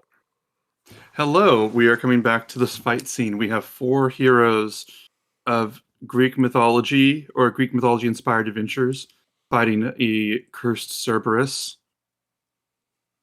That wasn't accurate. We have 3 heroes. One of them just died at the end of the first half of this session. Welcome to those of you that joined us for the raid. You are at a very memorable point in this session, in this campaign. Callista, I believe it's your turn. I should just turn Jen's thing off. So, seeing this happen, Callista is going to scream out no so loud that she doesn't need thaumaturgy for everyone to hear her this time. And run over to Cray and do the thing that Crayrin often does, where like she basically like throws her body on top of his. And then look up at the Cerberus, and both of her hands start glowing that blue silver again, and I'm gonna hit it with 2 Eldritch Blasts. Oh, shoot. I haven't seen you do that in a while. So that's just, when you say 2, that's just, it's 2 beams, yeah. 2 beams! Okay, roll 1d7, or 1d20 plus 7 for 2 rolls. Okay, so first one is 9, I'm guessing that doesn't hit, but the second one is 19. That hits, roll for damage, 1d10. Alright. Big money, no whammies. 9. Callista, how would you like to finish the Cerberus? Yes! So I'm gonna hold Cray's head in my lap, I'm gonna look up at the Cerberus, and I'm gonna say, he's not the sacrifice, you are. And I'm just gonna hit it with the first Eldritch Blast, and then as it goes down, I'm just gonna bring my left hand down and just hit it with the second one. And then I'm just gonna start crying on top of Cray's body. As it just roars, lets out this cry of pain on its own, and just crashes, all 3 heads giving out as it crashes with this thundering boom. This is very similar to one just ended Cray, as it crashes on the ground. And you hear all kinds of clamoring and cheering and surprise from the audiences. Nobody quite knows what to make of it. Like, it's a victory, and those that, like, there's some people that just saw the 4 of you as entertainment, and they're just like, that's one hell of a show, and there was a sacrifice, they got some. And then there's some of those that genuinely are screaming for Cray and screaming out, saying horrid things about Lutheria. A few shouting at those of at each of the rest of you, shouting blame at different ones of you for not saving Cray. Callista and anyone else that looks up one real fast, you would just see a cost. What's up? When I have an action, I'm not going to pay any attention to this. I still have something to go do. ahead. Oh, I'm sorry. Please go ahead. Yeah, I wanted to do like a bonus action Slayer as well. Well, okay, Callista, finish your thing. So I will burn it, but I know it won't work. But I'm going to be trying to give Bardic Inspiration to Cray and just say, like, you can't die, you can't die, you can't die now, you can't die. Because I finally have the ability to, if someone has Bardic, I finally have it. That came to 0, gave it to me, that if Cray could hear me and had Bardic, would get advantage on death saves. So I'll check it off and burn it. I'm trying, even though I know it's not going to work. And that's the end of my turn. There's nothing to inspire, but I appreciate this. Euphemian, what do you want to do? I'm going to be running up to Cray. As soon as the thing drops, just running up to Cray, pulling my scroll out, reading through. I'm going to run up to Cray. Time to show off, Bib. And I'm going to ritual cast at regular time. Gentle Repose. Okay, so that's 10 minutes? That is 1 minute. Or sorry, that is an action. At a ritual cast, though, that's 10 minutes. But because I have the ability to speed that up. Oh, right. Wonderful. One action. You cast a gentle repose. Yeah, perfect. this body stays perfectly as is, preserved and protected. Is there anything else the three of you want to do before I move on? I will also kind of run over, fumbling with my pouch on my belt. I'm like, I have potions! Will it help? Not right now. We need more powerful magic than that. Let's get him out of here. You little lying fuck! I'll pick up Craig and flop him over my shoulder. Callista, you would see up in the crowd Acostus watching with a small smile, and Vallus just immediately turns and just storms past Kyra, storms past everybody, and goes down one of the exits in the back. You have no idea where she's going. We did a poll to see if Crayrin would live or die, and people said that Cray is not dead for good. 6-3. We've got 10 days to sort this out.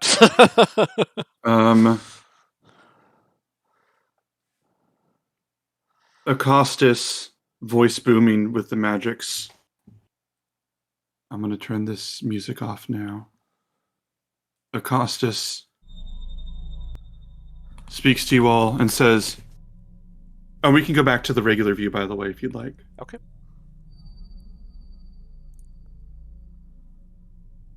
Says, Callista, I apologize for underestimating you. You are a hero of Versi. And he gestures to Versi and says, and you kept your word. There was a sacrifice. You more than kept your word. At great personal cost. And I respect that. I respect that integrity. You honor Sidon with what you've done here today and what you've caused. I think we can both take satisfaction in that. Although we will, he looks at the rest of the Colosseum, mourn the falling of our beloved Crayrin, a champion that I summoned to the city, and in that way do take partial blame for what's happened here today. And someone who fought valiantly for all of you, for each and every one of you, and to honor the gods and the titans. Not something that I would take lightly. We will find a way, Vallus and I. He looks to Vallus to check and sees that she's still gone and doesn't acknowledge it. We'll find a way to pay homage to him. If you would like, you can join us for that discussion. You did something great here, the three of you today. And I am grateful for the honor that you've done to your king and to your city.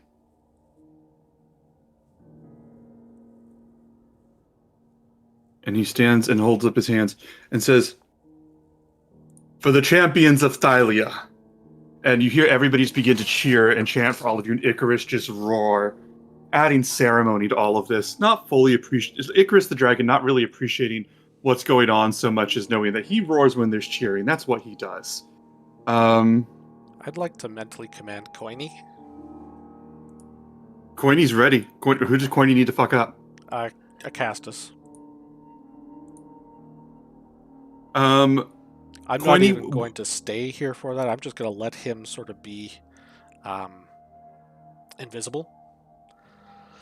Okay. How are you having him do that? Because Acostus is pretty far away from where you are right now. He's going to dash and dash and dash, and then climb up the edge of the Colosseum, and dash until he's 20 feet away. And then he's going to cast, he's going to Dragon's Breath directly in his face. Not enough to hit him. Like a warning shot kind of thing? Yeah. So, its range is 15 feet. He's 20 feet away. He's safe, but Hopefully the message is understood. As this thing, what was it? Let me double check some stats here. As this coin runs up in his direction, and you see Costas cheering to everybody, or sorry, not cheering, like, conducting all of this cheering and all of these people, and just completely fails to notice in time that this is happening. And the fact that you only meant it as a warning shot is the only reason he wasn't hit. As he jumps back out of the from this, and you hear just like everybody sort of like gasp, and everybody. There's no mistaking what just happened. And King Costas looks at you, his face red. I'm not there anymore. I've taken sorry. Cray out into the common areas.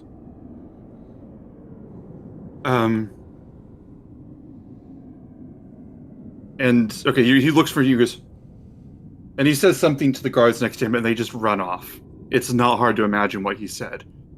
Callista and Kiki. Sorry, I got lost in thought for a second there. It's your action. Well, I'm just assuming we're running out, and I'm just carrying Cray like a sack of potatoes. I don't know where I'm going. I'm just following. Are you following Euphemian? Mm-hmm. Okay, Callista, what are you going to do? I think, let me double check. As they leave the arena, I am not going to follow them, but I feel like I have a pretty good idea of what I just saw happen.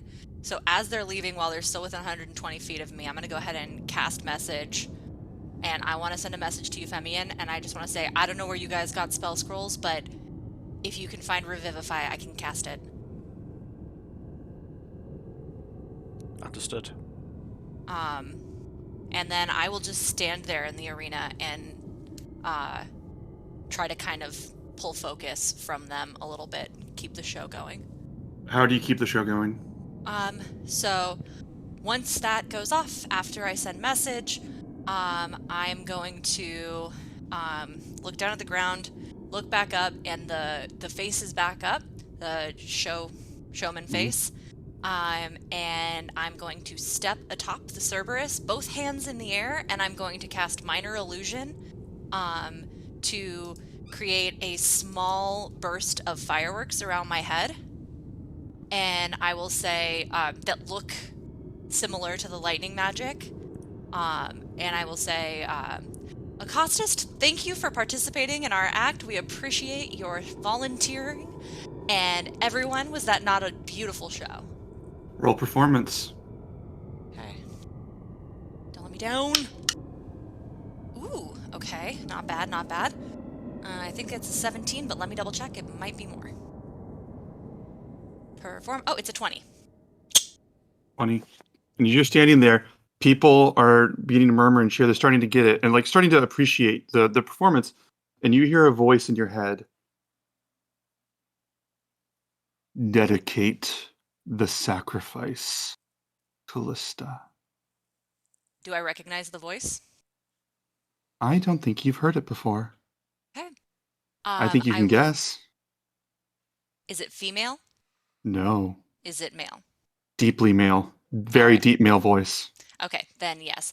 I will look down at the Cerberus, and I will look up, and I will pull out a small chunk of its hair, and I will say, this sacrifice is dedicated to Sidon.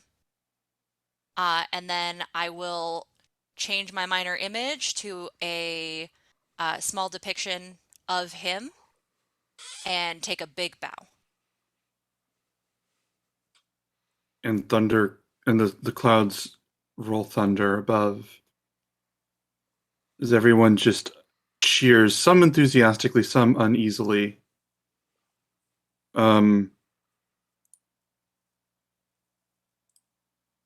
Bulbrook watching you, his face completely severe and stern, well aware of what just happened, and paralyzed by the politics of the situation into knowing that he cannot run over there right now.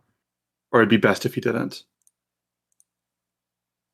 Euphemian, since you took Cray's body, where are you going? You can just make up a place. You don't need to know the layout. Yeah, I was thinking either the Temple of the Five Gods as sort of the first stop, and then if that fails, then we'll see about getting a scroll. Okay. 1 second.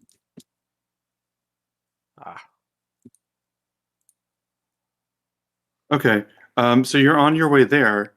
You guys are heading there, the two of you with Cray's body. And you just hear 1 second. Getting a message. You just hear behind you. It basically is everything he's okay, right? Like there's a plan. You have a plan, and you see Kyra just like keeping up with you. Kyra keeping up with you, sort of looking like panicked, like you have something. Euphemian, you have something. You have a plan. I always have a plan. Okay. Do you? Is it going to be? It's going to be a reveal. It's going to be a big surprise. I'm really hoping this works. I can't. That wasn't my scroll. I do understand that. I am on my way. You're welcome to keep up. Okay. My sister. Sorry, I had to give a message. My sister, said, and she's randomly, she twirls her hand and like this voice appears, like this voice emanates from like this area in front of her, and you hear Val say, really hurriedly, really quickly, with a bunch of cheering and sort of screaming in the distance, say, tell them to get his body somewhere safe and to not do anything to it. It just immediately hits you. This is something that Vallus said to Kyra as she was storming past at the Colosseum. And Kyra goes, okay, I don't know if you have a plan or she has a plan. There's so much there's only so much we can do. Okay, I'm here. I'll help you. Do you want me to? And she holds out her hands. Take him. Like to take Cray? Where were you going? You were going to the temple. Okay, and she took and she's there. She's heading out there. You guys can move to catch up.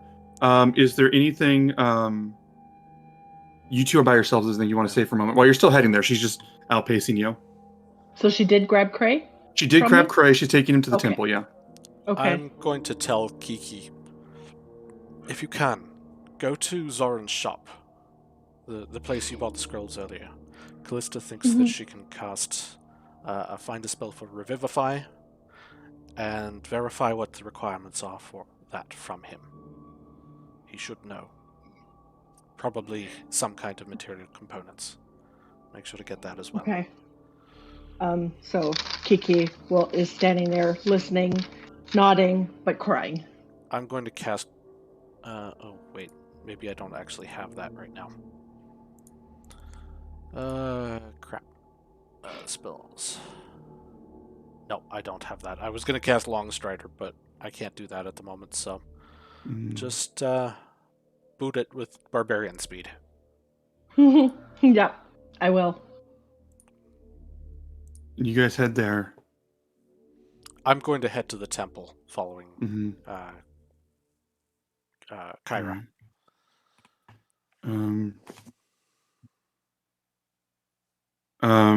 So Kiki, you head to the store. You find that same snide business person. Oh, hello. You here are more gifts for your friend? Revivify. I need a scroll for Revivify and whatever components it needs. Yes. He looks at you up and down and goes, it takes diamonds to you have to channel the energy through something as pure as a diamond. I don't sell those, maybe the jeweler or something, but I can get you a scroll for revivification if you'd like that. Yes, let me see yes. through.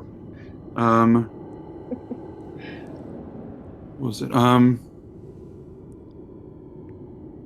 And he looks through and goes, Now, what is this for exactly? If you're planning for something, something dangerous, and he looks through and goes, "I think that, because I think that the you need to be careful and plan for this because you have to be ready to cast it immediately. I don't think that you know magics." That's He fine. I looks. just want this. I just want the scroll. Let me see I'm if I covered. have. Let me see if I have it. Kiki, I'm gonna need you to roll a 1d20 on a 19 or 20. He has it.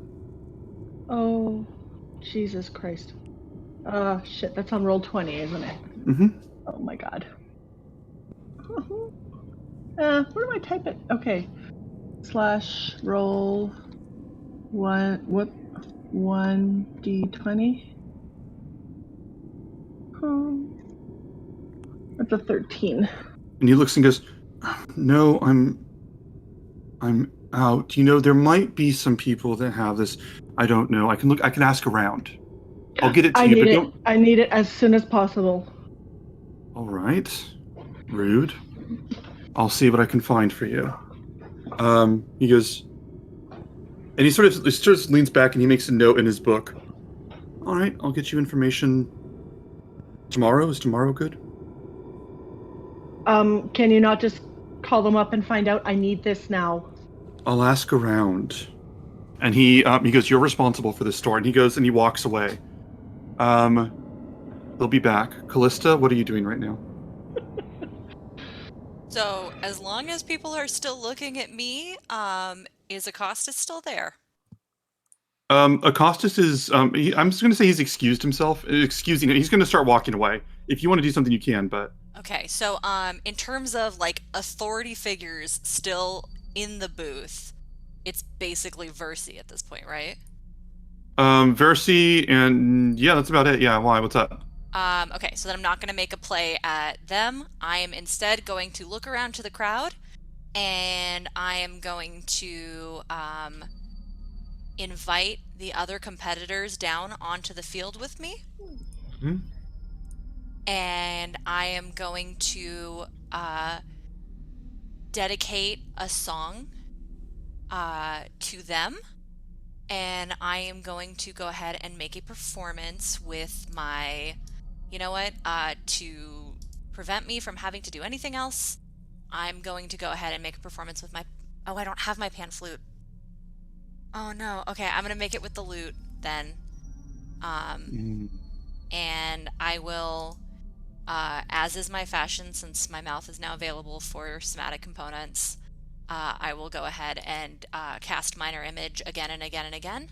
And I'm going to tell the story of the first time we fought the Cerberus and where he came from, in a way that it's not going to be super visible to the audience because obviously it's only a 5x5 illusion, but it is mostly just there to kind of add some color to the tale.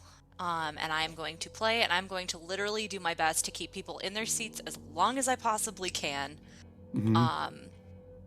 so that way they're as unhindered in their attempts to do whatever they need to do. That's what I can contribute right now. So I'm going to keep the show going. And they watch, and they have no idea what's happening elsewhere. What'd you roll in your performance? I haven't rolled it yet, but that might be the lowest I've ever rolled for performance, but I think it's a 9. So that's 9 plus 10 is 19, right? Nope. I rolled a 2 plus 10, so that's a 12. So that's okay. That's an average performance, I would say. Euphemian, are you on your way to the Temple of the Five then? I am, yes. Full You run. get there. You get there, and you see basically there's a couple of acolytes, priests, sort of arguing with Kyra, and roll a perception check real fast. Okay. Perception. Shit. I did it at advantage by accident. It's a 22. You come in, they're immediately arguing, and they're just like saying, "But if you would just tell us," and she goes, "Look, just take this. It's fine. Just take." And you see, like she's on near hysterics, and you realize immediately what's happening. She is begging them to take this body and do what they need to do, but like her promise to not actually help you guys. Like there's like an event. Like, she's not paying them to cast the spell. She's not doing any of that. So she's kind of just like offering them the body, and they're like demanding an explanation. And she looks, Euphemian, isn't there something that you want to do right now? Some thrilling moment you wanted to invoke? I'm just going to look at them. I need this man healed now. And they look at him, and one of them goes, this woman goes, yes, but he's gone. We can try. Do I need to explain to you the basic precepts of restoration magic? Or are you going to help him? Roll insight.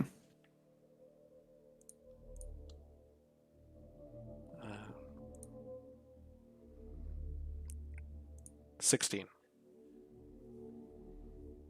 You see in her face, and she looks to the guy next to her, and he looks at her, and they're very definitely intimidated by, like, their eyes are quivering, they're shaking, and they look at you like they're so thrown by this.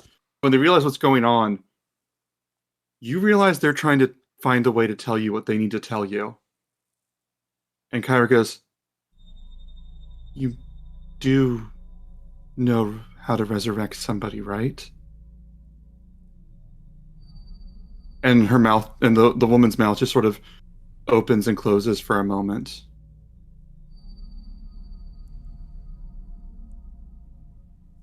And the man looks at Euphemia and goes, You must be tired. Do you want to sit down? Do you need anything? I don't need anything. We are going to heal this man. And if you're not going to help me at that, then you are going to direct me to the person who can. We are going to do everything we can.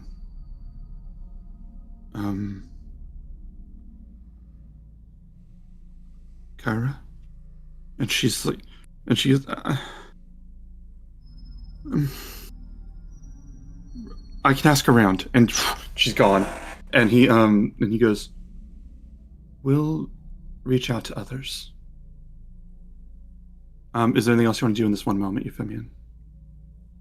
No, I'm just going to take him into the temple, and if anybody tries to stop me, I'm going to just barge past them.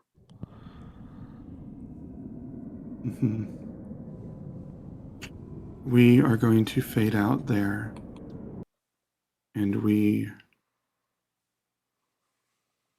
me try this one for a moment.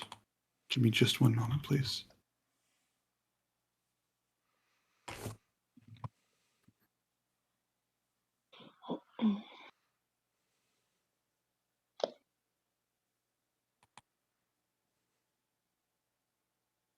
Perfect. Perfect. We are going to fade out there. We are going to come back.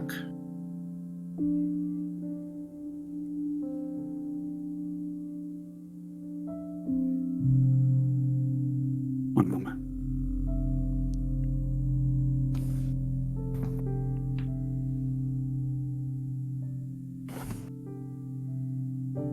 You hear the gentle trickling of a river, birds chirping, sunlight through the leaves of the trees, of the tall trees. Vast and peaceful. Crayon, what are you doing at this moment? I think I'd be just sitting and basking in a sunlight, in a sunlight beam. Just sitting and just taking in the wind and the trees, and the sunlight on me. And you hear creatures moving, deer running through, Birds chirping. And you know where everything is around you. You know where home is. You know where the people you call family, where your family is. You know that Seema will be visiting soon.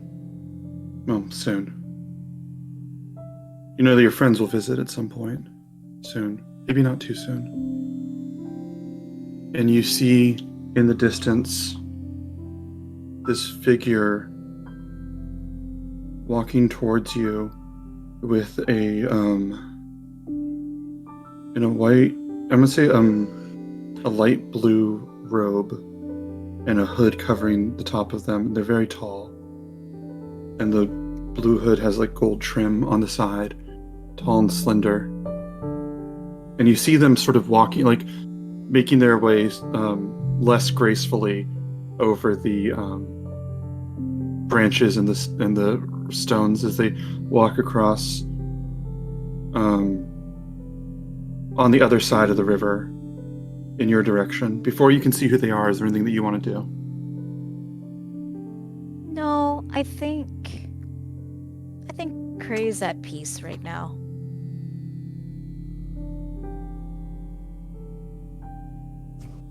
And this person walks over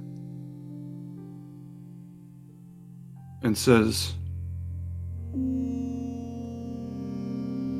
Tammy's mom, we are with Crayarin right now, who is very far away from everybody else. And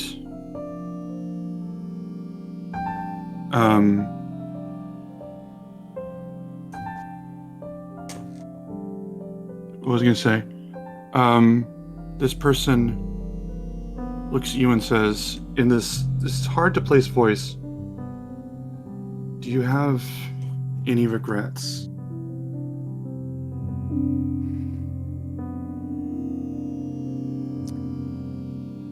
I think I regret not being more open.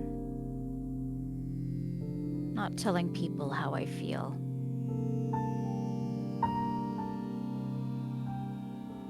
And the person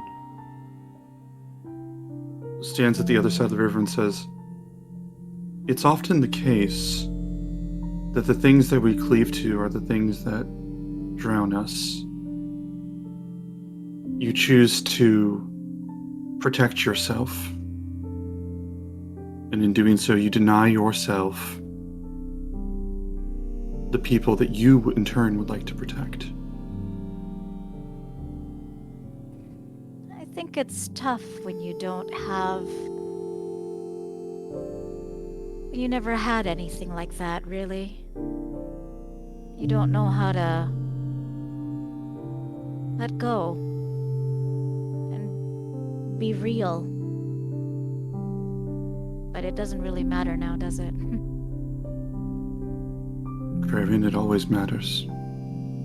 And this figure steps forward and steps on the water, not in the water, as they walk across to you. And now, moving slowly, almost ethereally, they stand in front of you and they say, wisdom gained can always be a benefit.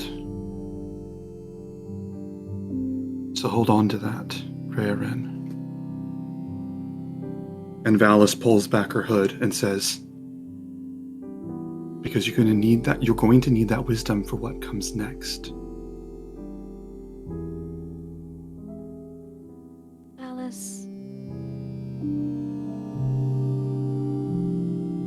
This is one of the greatest gifts. But may I ask one little boon?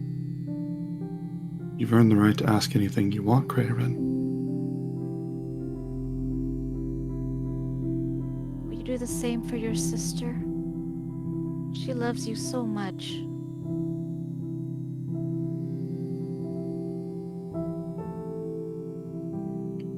You would tell me what, exactly?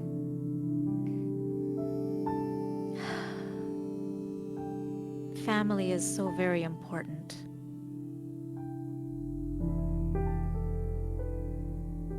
You have more in common with your friends than you know. Euphemian dared to give me similar advice just the other day. Oh. Guess we kind of think alike a little. Now, when I said that what we hold to is often what pulls us down, that is a lesson for you to learn. But it's also a very real truth right now. And she reaches out and she pulls, almost out of nowhere into being, these threads and strings of glistening gold and green and black. And she pulls them. When she pulls them out of nowhere, you begin to realize that they were basically invisible, ethereal, and you see that she's grabbing the threads that are wrapped around you. She's pulling them. They're wrapped around you, and then they extend to the rest of the world around you. As she grabs them and says, yes, Lutheria bound your fate to Thylia, to her. And she declared that you would be hers to torture. Now, if one were to understand the full nuances of the rules of oaths and of Thylia and of the fates themselves, one could say that that binds you more than she suspected. Do you understand the value of this wisdom? Jen doesn't. And she looks down and she said, roll an insight check. Okay. Roll a religion check. Oh no. Okay. I'm sorry, I don't have a lot of brain right now. It's okay. There's a lot of like emotions happening. So sorry, you said religion? Okay. For some reason my mouse doesn't like me. Okay, religion. 18.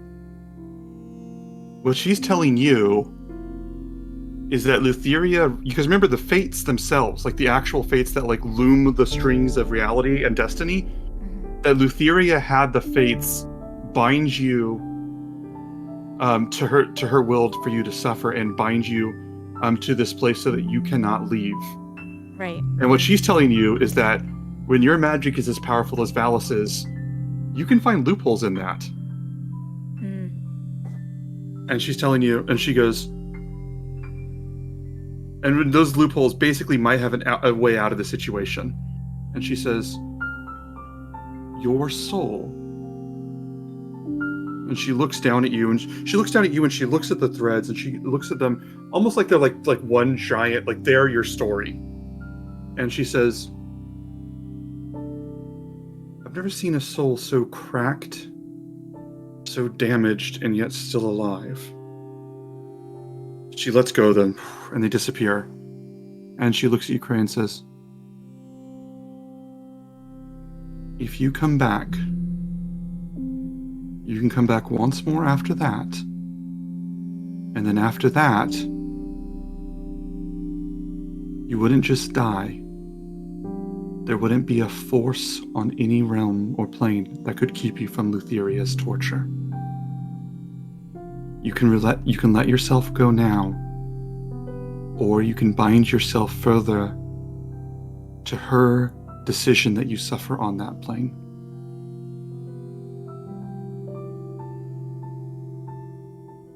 I can bring you back, but you need to understand that you will be more in her purview with each time something like this happens until you are hers.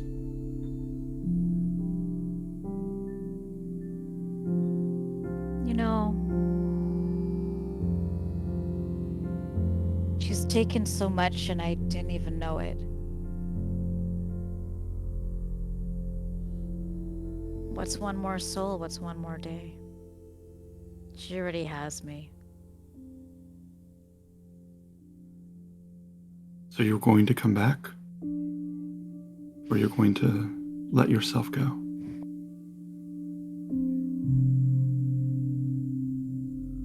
You know, as lovely and peaceful as it is here, there's still work to be done. I'd like to come back.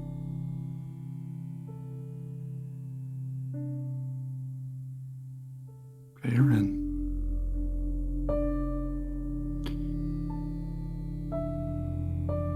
May I ask you something? Always. A few nights ago, you walked past me in the evening. I mentioned the Lady of Coins, and you kept walking. My intention was to surprise you, to get you to confess something, because I've had my suspicions, but not my confirmations. Is there something I should know about you and the Lady of Coins?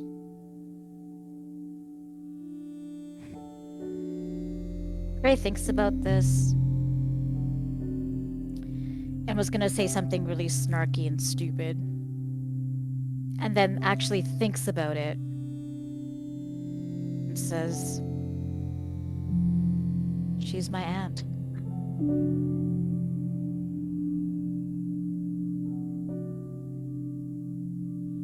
I've done the same. And she looks over at the side of the, are you sitting on a rock or a log or something?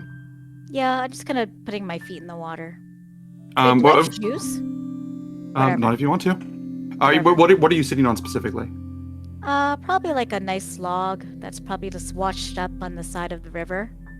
And she looks at the log, and she sort of looks at you. Her eyes look at you and then back down, kind of in that way where she's waiting for you to offer her a seat. Oh, yeah, I'm so sorry. Here, let me just, I don't have anything to really clean it with, so I just take my hand and kind of wipe it on my thing. She watches for a long time until you do as much as you possibly can. Yeah. And then she goes, "We have some time." And she sits next to you and says, "You have an hour here. Did you want to talk, or did you want to just be here for an hour?" I wouldn't mind being here and having you as company. I wasn't planning to leave. Good. And she sits next to you. Kray just takes a nice deep breath and just kind of lets go.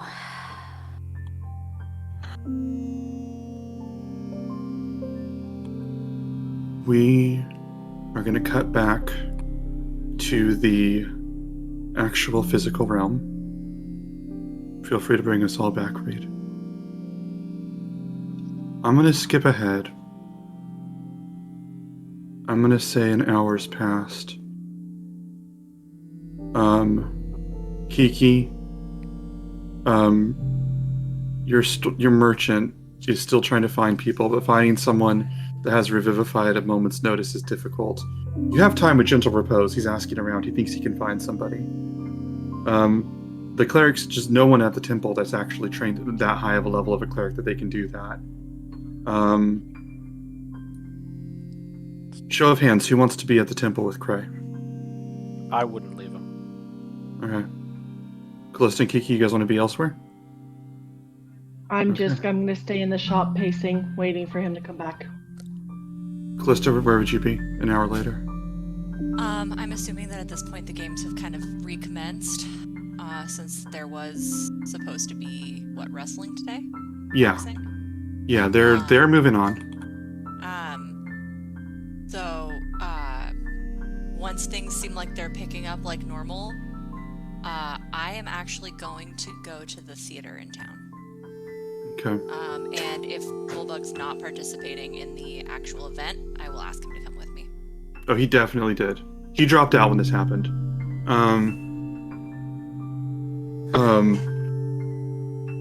Krarin,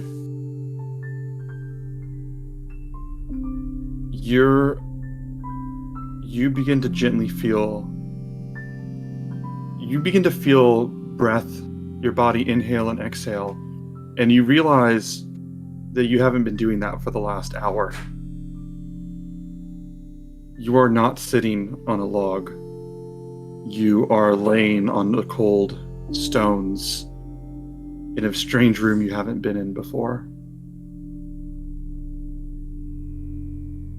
Euphemian's there, and you hear you hear several different acolytes, clerics talking. You become more aware of what's going on around you. I'm sorry. Euphemian? And one of them just looks over. Looks like Euphemian. Sir? Sir, yours. He's yours. Can you come here, please? I'm going to go over. Yeah, you come over and you see Euphemian's chest slowly moving up and down. Euphemian's chest. Or sorry, Krarin, sorry. I open my eyes and I see Euphemian, and I put my hand up to him on his face and say, God, you're a beautiful man. I'm gonna put my hand up to his face, and I don't know how weak I am. I'd imagine it'd be pretty weak, but I'd try to grab him and just pull him in for a big hug. Oh, I'm gonna hug him tight. Like, painful tight. Especially given the level of our injuries. Both of us. Just tears. You hear the woman behind you. Well, that all worked out then. And as I'm holding him, I'm actually gonna be like, you're my brother, you're my family now. What happened?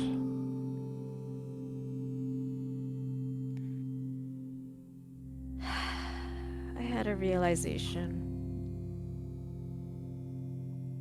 And I'm in more hot water than anything you've ever known, but we're not done yet.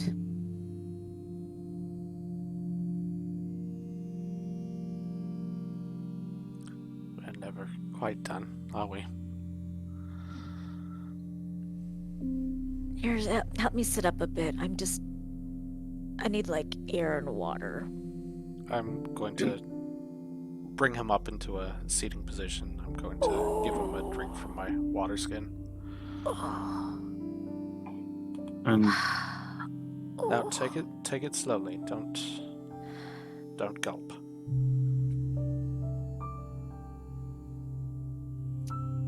And I just try to move all the whatever broken. I'm assuming I'm at like what, 1 hit point? you are so Actually, you know what? Let me double check something. half hit point. You know what? You have. As you try and move, you realize that all of the ache and all of the hesitation you're having is almost muscle memory from the many, many times that you have been broken and beaten before. But your body is actually fully recovered. Any scars you had, you don't have to have anymore. Any injuries can be gone. Your body fully, completely restored. Brand new. So is he more handsome now? If you want, mechanically, No, I'm kidding. No. Mechanically, I'll tell you guys right now. I was very serious about the limitations, but Free Resurrection was just cast on Kraven. Whoa. Kraven, you were brought back to your absolute prime without any qualifications. Whoa. I'm going to tell you guys right now, because it seems like the time to say it. Each of you has a hidden ability based on your backstory and epic path. And we've just activated Kraren's, who can, in fact, defy death twice. What? And that's your first one used up. Vallus was not lying. Lutheria's hold on you can be turned against her. Lutheria's hold on you can be used against her, and you can actually defy death twice. Wow.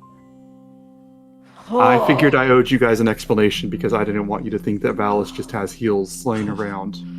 Whoa. It is actually Kraven's hidden ability. Oh, has my been. knee is feeling better now. What the? I took an arrow to the knee way back in the day, and now God it's damn it. just.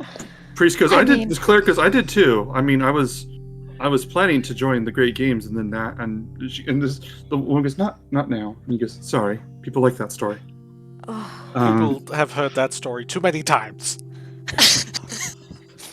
And I just go and I just hug Euphemian now that I know I'm feeling mhm. Okay, better. ow, I'm just. ow. Oh, I'm- God, I'm sorry.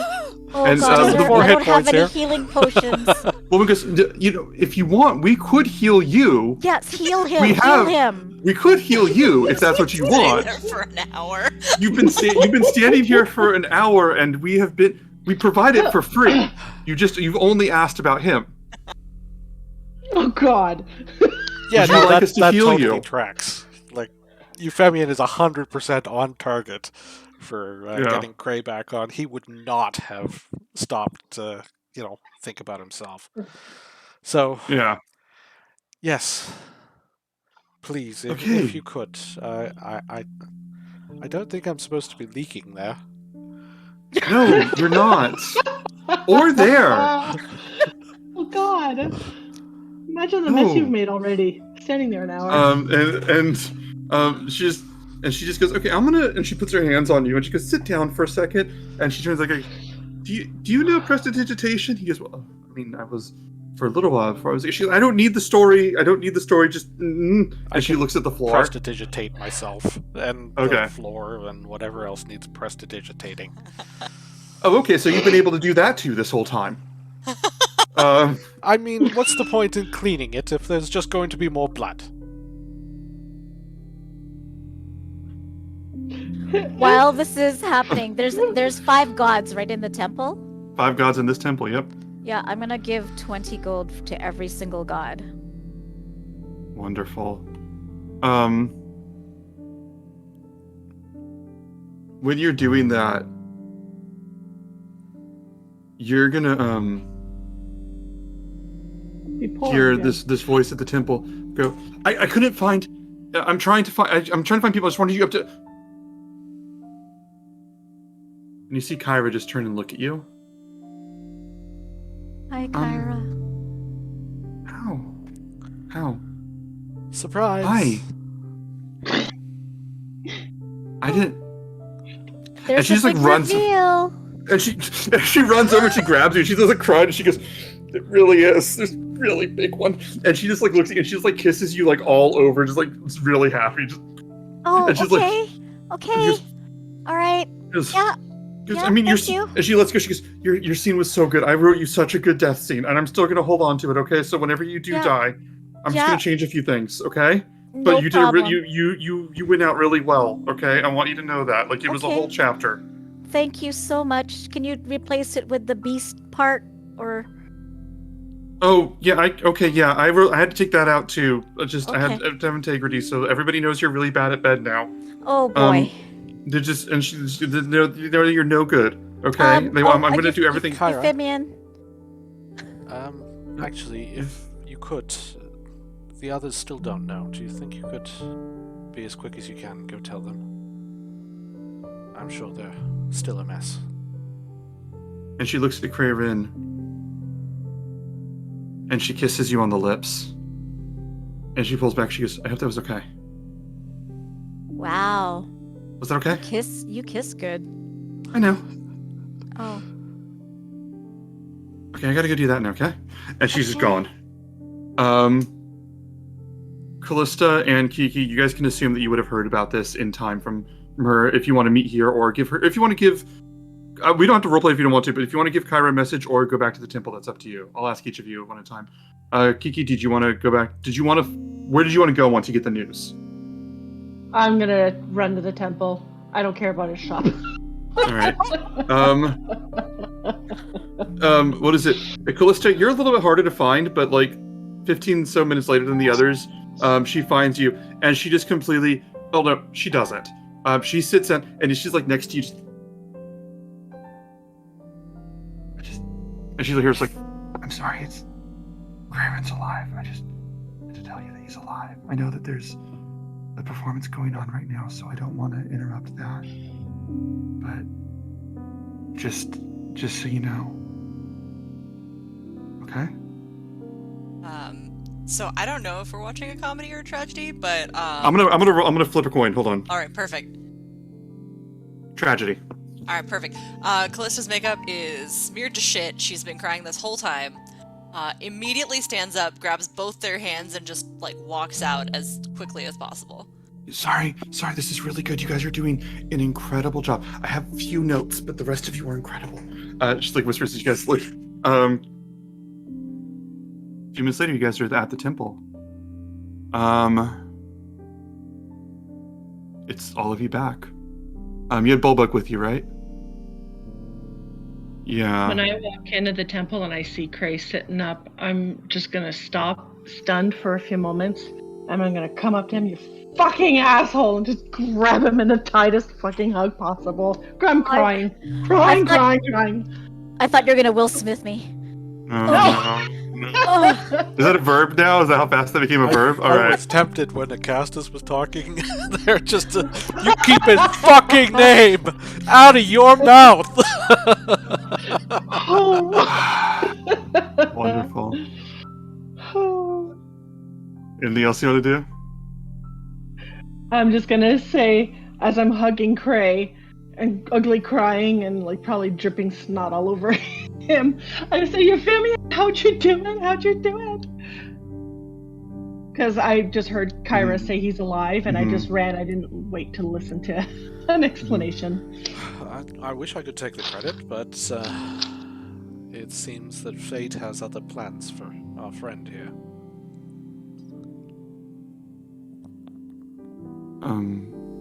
Sometime later, Callista and Bulbug would arrive.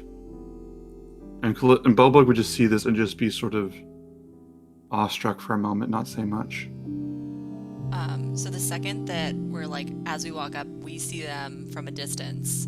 Before we even walk in, I'm just gonna like kind of put my hand out and kind of stop Bulbug for a second.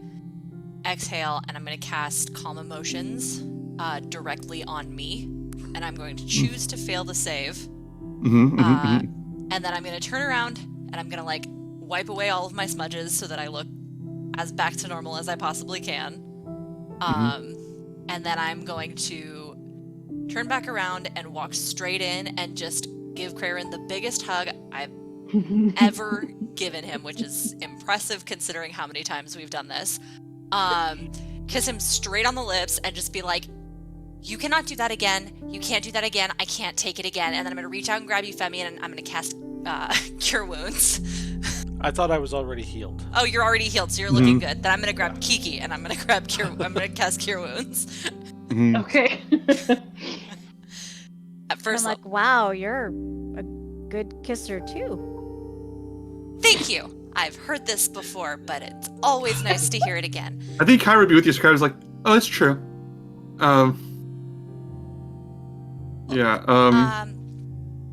And then I'm just gonna give Kiki her hit points now. Reflustered Callista. No, I'm not. Just Allie, okay? So, what was it? Tammy, you get 11 hit points.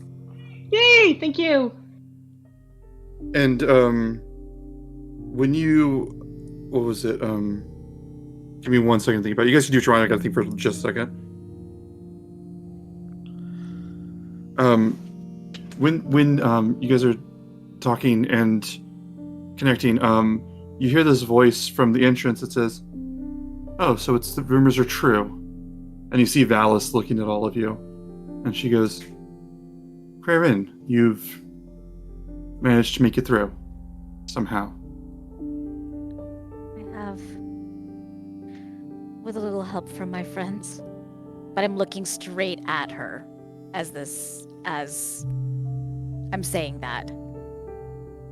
Well, that's good. It's good to have friends. She says, almost just like waving off the comment. She walks in, and you see behind her, following afterwards, as she walks in to see you, and she nods and looks at you, and says, and just sort of sits down, and you realize that she's not here to say anything in particular. And the reason for that becomes clear whenever you're walking around the corner, you see King Acostus with a few guards around him. Go, hello. There he is. Look at you. I heard. Word travels quickly, especially with my wife's little sister. He says, looking at Kyra, and looks at you all and says, "So you've made it out. That's good to hear. And Callista, you did keep your word. I appreciate that. I'm glad you're all right, but I wanted you to know I would not have hesitated to give you the honor that you deserve if things kept taking a turn for the worse." I'm just going to turn over to the acolyte that's closest. Mm-hmm. This is hallowed ground, right? The temple? She goes, yes. Why isn't he burning? Hasn't he caught fire yet? Give me 1 second. Actually, roll a persuasion check. Persuasion. 16. 16. She looks at you and she sort of like opens her mouth and doesn't say anything, but then she sort of smiles for a second. It's like, I can't. You get this look on your face like, I can't tell you how much I agree with you. He smiles. And Bulbug goes, "Yes, Your Majesty, he's fine. He managed to survive that ordeal." And Acostus looks at him and goes, "Yes, that's what I said." I would like to grab Bulbug's hand, and can I make an insight check to see if I'm interpreting what he said to me correctly or not? I need to know what you mean by that. The honor that I deserve if I had not kept my word. Can you roll your insight check and tell me exactly what you're quoting and what you're asking for? Oh, yeah. So he said something to the extent of like, "I would not have hesitated to give you the honor you deserved had you not kept your word." I just want to see if I'm... Oh, no, yeah. So that's only like a 15, I think, for insight. No, he was saying it's less. It's 13. What he was saying to Crayrin was that he would have paid, because he was talking about paying tribute to Crayrin posthumously, and he was saying that he would have paid tribute to Crayrin if that had happened, if Crayrin stayed dead. Okay, and, yeah, I misinterpreted. I thought he was like threatening me. Yeah, that's what I thought too.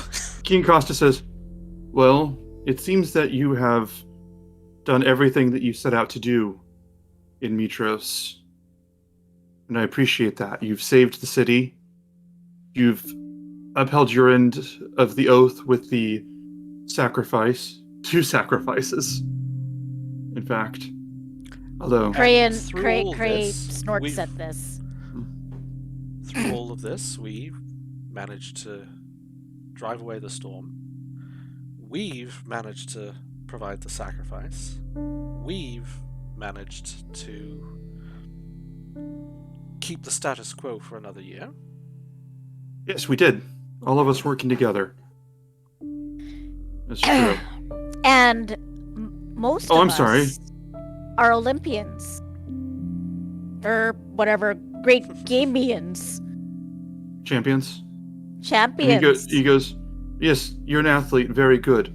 Euphemian, to your point, I did organize the effort to push back the storm, and my wife, through her graces and my resources, did bring the Cerberus that you abandoned here. Yes. And you were able to bring Euphemian or Crayrin to this temple that was funded by my wife and protected in the city. Yes, so we. But if you do want to talk about the actions that you've done, Euphemian," and he flips this coin back to you, the magic now gone out of it. He goes, "Let's talk about when you're leaving my city." And Bulbug stands up and goes, "What was that?" And he looks and goes, "No, this doesn't concern you." I think and looks, it concerns him just fine.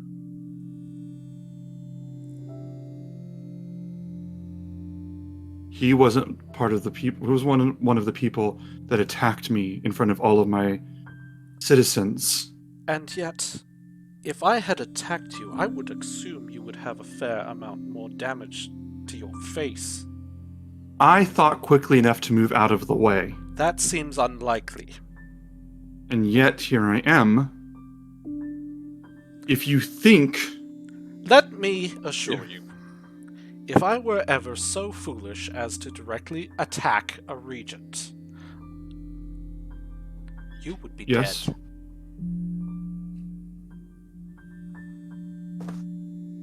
He leans in close to you and says, I want you to decide very carefully if you did just threaten me or if you misspoke so greatly that you need to beg for my forgiveness at this moment. I think you should be begging for all of our forgiveness at this point. His face turns red. You are king, but you are one man. This is not your city. This is the city of the people who live here. And I would thank you to remember that.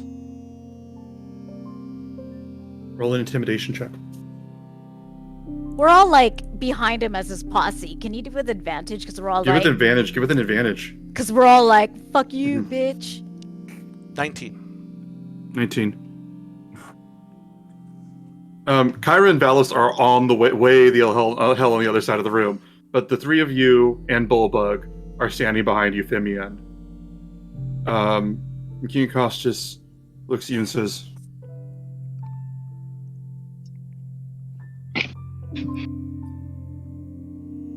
thank you for the work that you've done for the people. I will continue to work for the people as well. And it truly is a shame that for the things that we've accomplished in so short a time, that we will be unable to work together in the future. I trust you'll be well. I'm sure we can do without your kind of help. He looks up at Bullbug. Cherish these days. Bullbug goes, you cherish yours. And he turns and just walks away with his guards behind him. I'll yell out to him, I hope you have sweet dreams.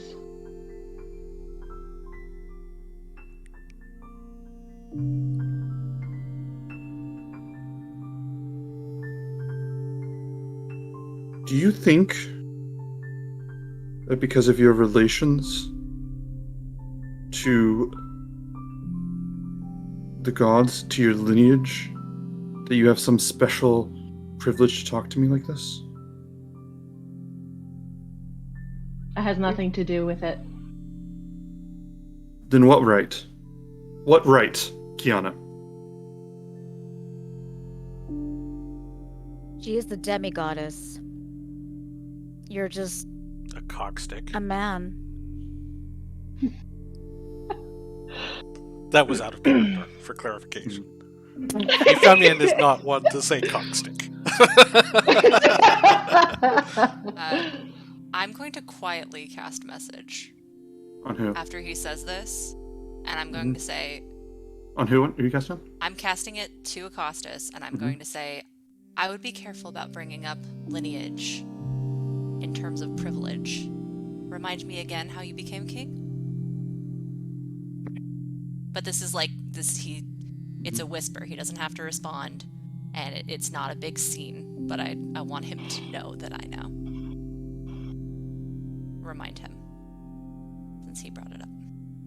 Good luck on your adventures. I hope they begin as quickly as possible, and that they take you far and wide. And he leaves. I clap Euphemian on his back and I say, good. That man is to be put in his place.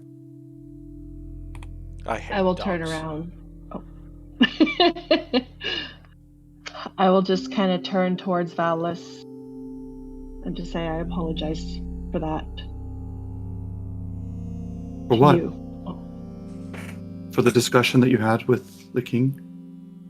He honored you with his presence, and you, as any citizen would do, followed the rules of decorum and precedent set by the king. I don't understand for what you're apologizing. I just didn't want you to see any disrespect was meant towards you at all. I appreciate that.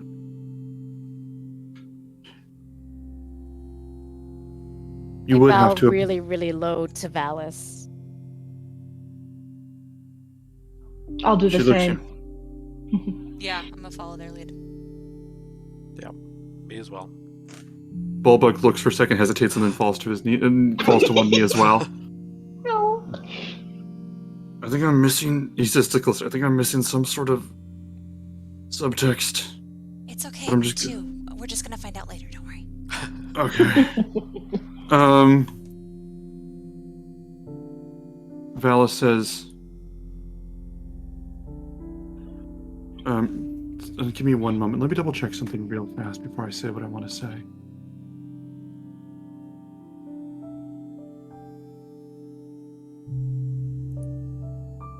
Give me one moment, I apologize.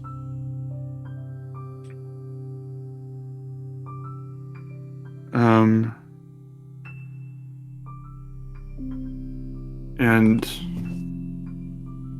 oh wait, one more second.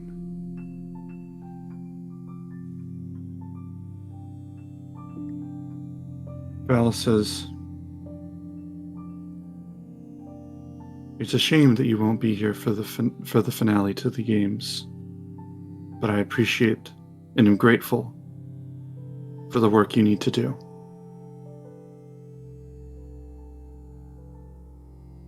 And obviously, since you have to leave so urgently, after everything you've done, and how you honored the games and the king and Sidon, it would be ill-fitting of your hosts to not make sure you have what you need. So, let me see to it that you have what you need before you go." We're still like in morning right now, midday. Oh, it's like late afternoon. Okay. And Kyra goes, "Thank you. Thank you, Vallus." And Vallus looks at her and goes, "Don't thank me. This concerns you too." And Kyra goes, "What?" And Val says, "If we're going to attend to their needs, then we need to make sure that they are fully covered. You know them better than I do. You will accompany me while we prepare what they need for this." Kyra goes, "Vallus, I think you have everything." And Val says, "No, your insight is needed, and I don't need you to question that." Kyra, go. We'll be okay. Kyra goes, "Okay."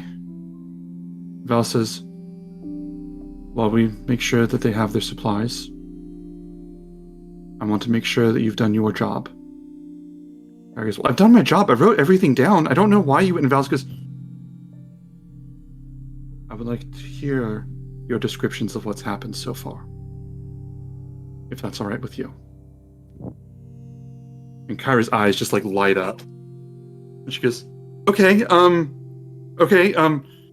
had 4 different colored robes. Okay, there was a pig, and it was a big pig, and then there was, and then there was a lot of steam, and there was a squirrel that was really angry. I'm telling it out of order. Hold on one second. And she goes, "There's time while we plan." And she stands up and holds out her hand and takes Kyra's hand to help her up. And she goes, and then lets go of it. And she goes, "Let's begin." And looks at Freya, looks at Euphemian, and nods to both of them, and then walks out with Kyra. It's the 4 of you and Bulbug. What would you guys? Is there anything you guys like to do before we call this? I'd like to take the coin Mm-hmm. that Acosta's threw me, Mm-hmm. and I'm gonna sort of slap Bulbug on the shoulder and hand it to him. Here, a gift. Bravest coin you'll ever see. Is this the coin that pissed off the king? Oh, absolutely. Oh no, this is my favorite coin. And he bites it. Sorry, old habit. No disrespect. And he takes it and he stuffs in a side in a pouch on his side. He goes, "Yeah, I want to watch out for that coin. Was it special to you at all, or?" It's just a coin, but you did a good job today. You did too. I'm gonna come up with a name with it. I'm not there yet, but I'll come up with one. I was calling him Coiny. Wordplay. I like it.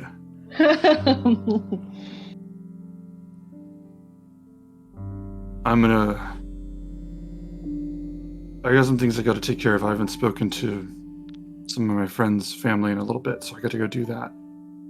But I'll see you all again before you leave, okay? Take care And, of yourself. Yeah. Oh, he looks around sort of uncomfortably. Was I coming with you? Like, leaving the city? I mean, you're leaving the city, right? I mean, I owe you my life. I figured that I owe you that choice. I mean, I'm not exactly comfortable with owning someone's fate. But certainly if you wanted to. But what if I give you my fate? Do you want that responsibility? I mean, you can always hold the fort down so Cal can return to you. If that's what you want. Or you can go with your girlfriend, whatever you want. Huh. Cal? Do I call you Cal? I don't think I have a pet name for you yet. What? Cal. You can call me anything you like. Huh. I mean, Huh? I don't like the way he talked to you. I would, and I'm gonna look at everybody else, kind of like double checking for permission. But I know I would feel more comfortable if we didn't leave you here. All right. Can I tell you a secret? Always. He leans down. He says it like in a stage whisper where everybody can hear. He goes, honestly, if that Euphemian guy right there hadn't told him down, I was about to thump him one. So there's another way that I owe you my life twice, kind of, I think. But the second one's a little bit more abstract. But I'm gonna see what I can do. I'm gonna go talk to my family and my friends. I owe you big, so I'm gonna find out, okay? And he How do you feel about boats? they're okay. I haven't been on too many, but I have to imagine they're not that bad. I think I've been on He one. starts puking the first time he gets on a boat. I haven't been on more than one. They seem okay. Why? Am I going to be on a boat? It's possible that's where we're headed next. We'll find out. And I'll find out on my side and I'll meet up with you, okay? Alright. He looks at Callista. He looks at you, sort of pulls his head back. Do I kiss you right now? Only if you want to. And he leans down and he kisses you on the forehead. He goes, Aww. alright, I'll be back.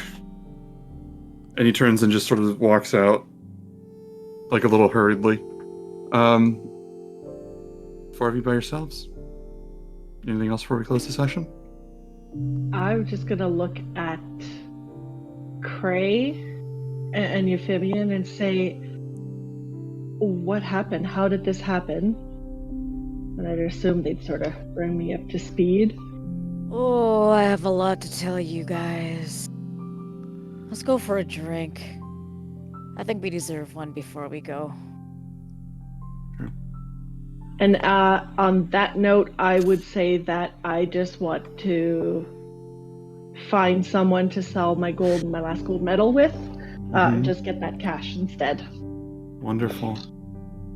And that, unless there's anybody else that wants to say anything, I think that's where we're going to end this session. As the sun begins to set, very literally and figuratively, on the great games and the adventures you've been having here. Not exiled from Mitros, but certainly a great impetus to journey forward, remembering the map you have, and the adventures ahead. And we'll see what happens soon. 250 gold to everyone. Great. And dividing the loot is always a good way to end a session. Thank you all for watching. Thank you for playing. Thank you. That was awesome. That was. Thank you for coming back to us, Trey. Yeah, that was a huge emotional roller coaster, no doubt. Jesus. If Vallus didn't have a good chat with Cray, I don't know if Cray would have come back, to be honest with you. Interesting. Yeah. Thank you for coming back to us. Yeah, it is your choice. That's how that works. But there was like a good chat, and there was something about how she was saying about wisdom. Mm-hmm. And Cray has always been the type of guy who was always for himself. And so all this time with his friends and stuff, he realizes he can't be doing that anymore. It can't be all about him. Mm-hmm. So I think it was that turning point where he was like, no, I think I need to come back. I almost cried when you called Euphemian your brother. Like, I was literally on camera. Like, I'm like, this story only works if I seem like stoic and kind of indifferent for a lot of it, you know? Like, because I have for a lot of the emotions to work. So you're like my brother, and I'm like, but that was, you did, how you guys are, the four of you are amazing. Okay. I guess we'll just close out. We're roll for bowl. Yeah. We're roll for bowl. If you guys, Vallus, feel free to, like, follow, subscribe, all of that jazz. If you do subscribe, we have like these little emotes, but that's not necessary. And I'm not sure what else to say. We'll be back. I have actually a few words. Oh. Casual sex and personal trauma. That is actually the slogan for this campaign. I love the idea that some people are seeing this as their first session. Like, what the fuck? No, that is our slogan for this campaign. Jesus. Thank you all for this. I'm gonna go exhale. Thank you all, and have a wonderful night. Good night, everybody. Bye. Thanks, Ben, and thank you, everybody. Thank you so much. Thanks, Ben. Bye.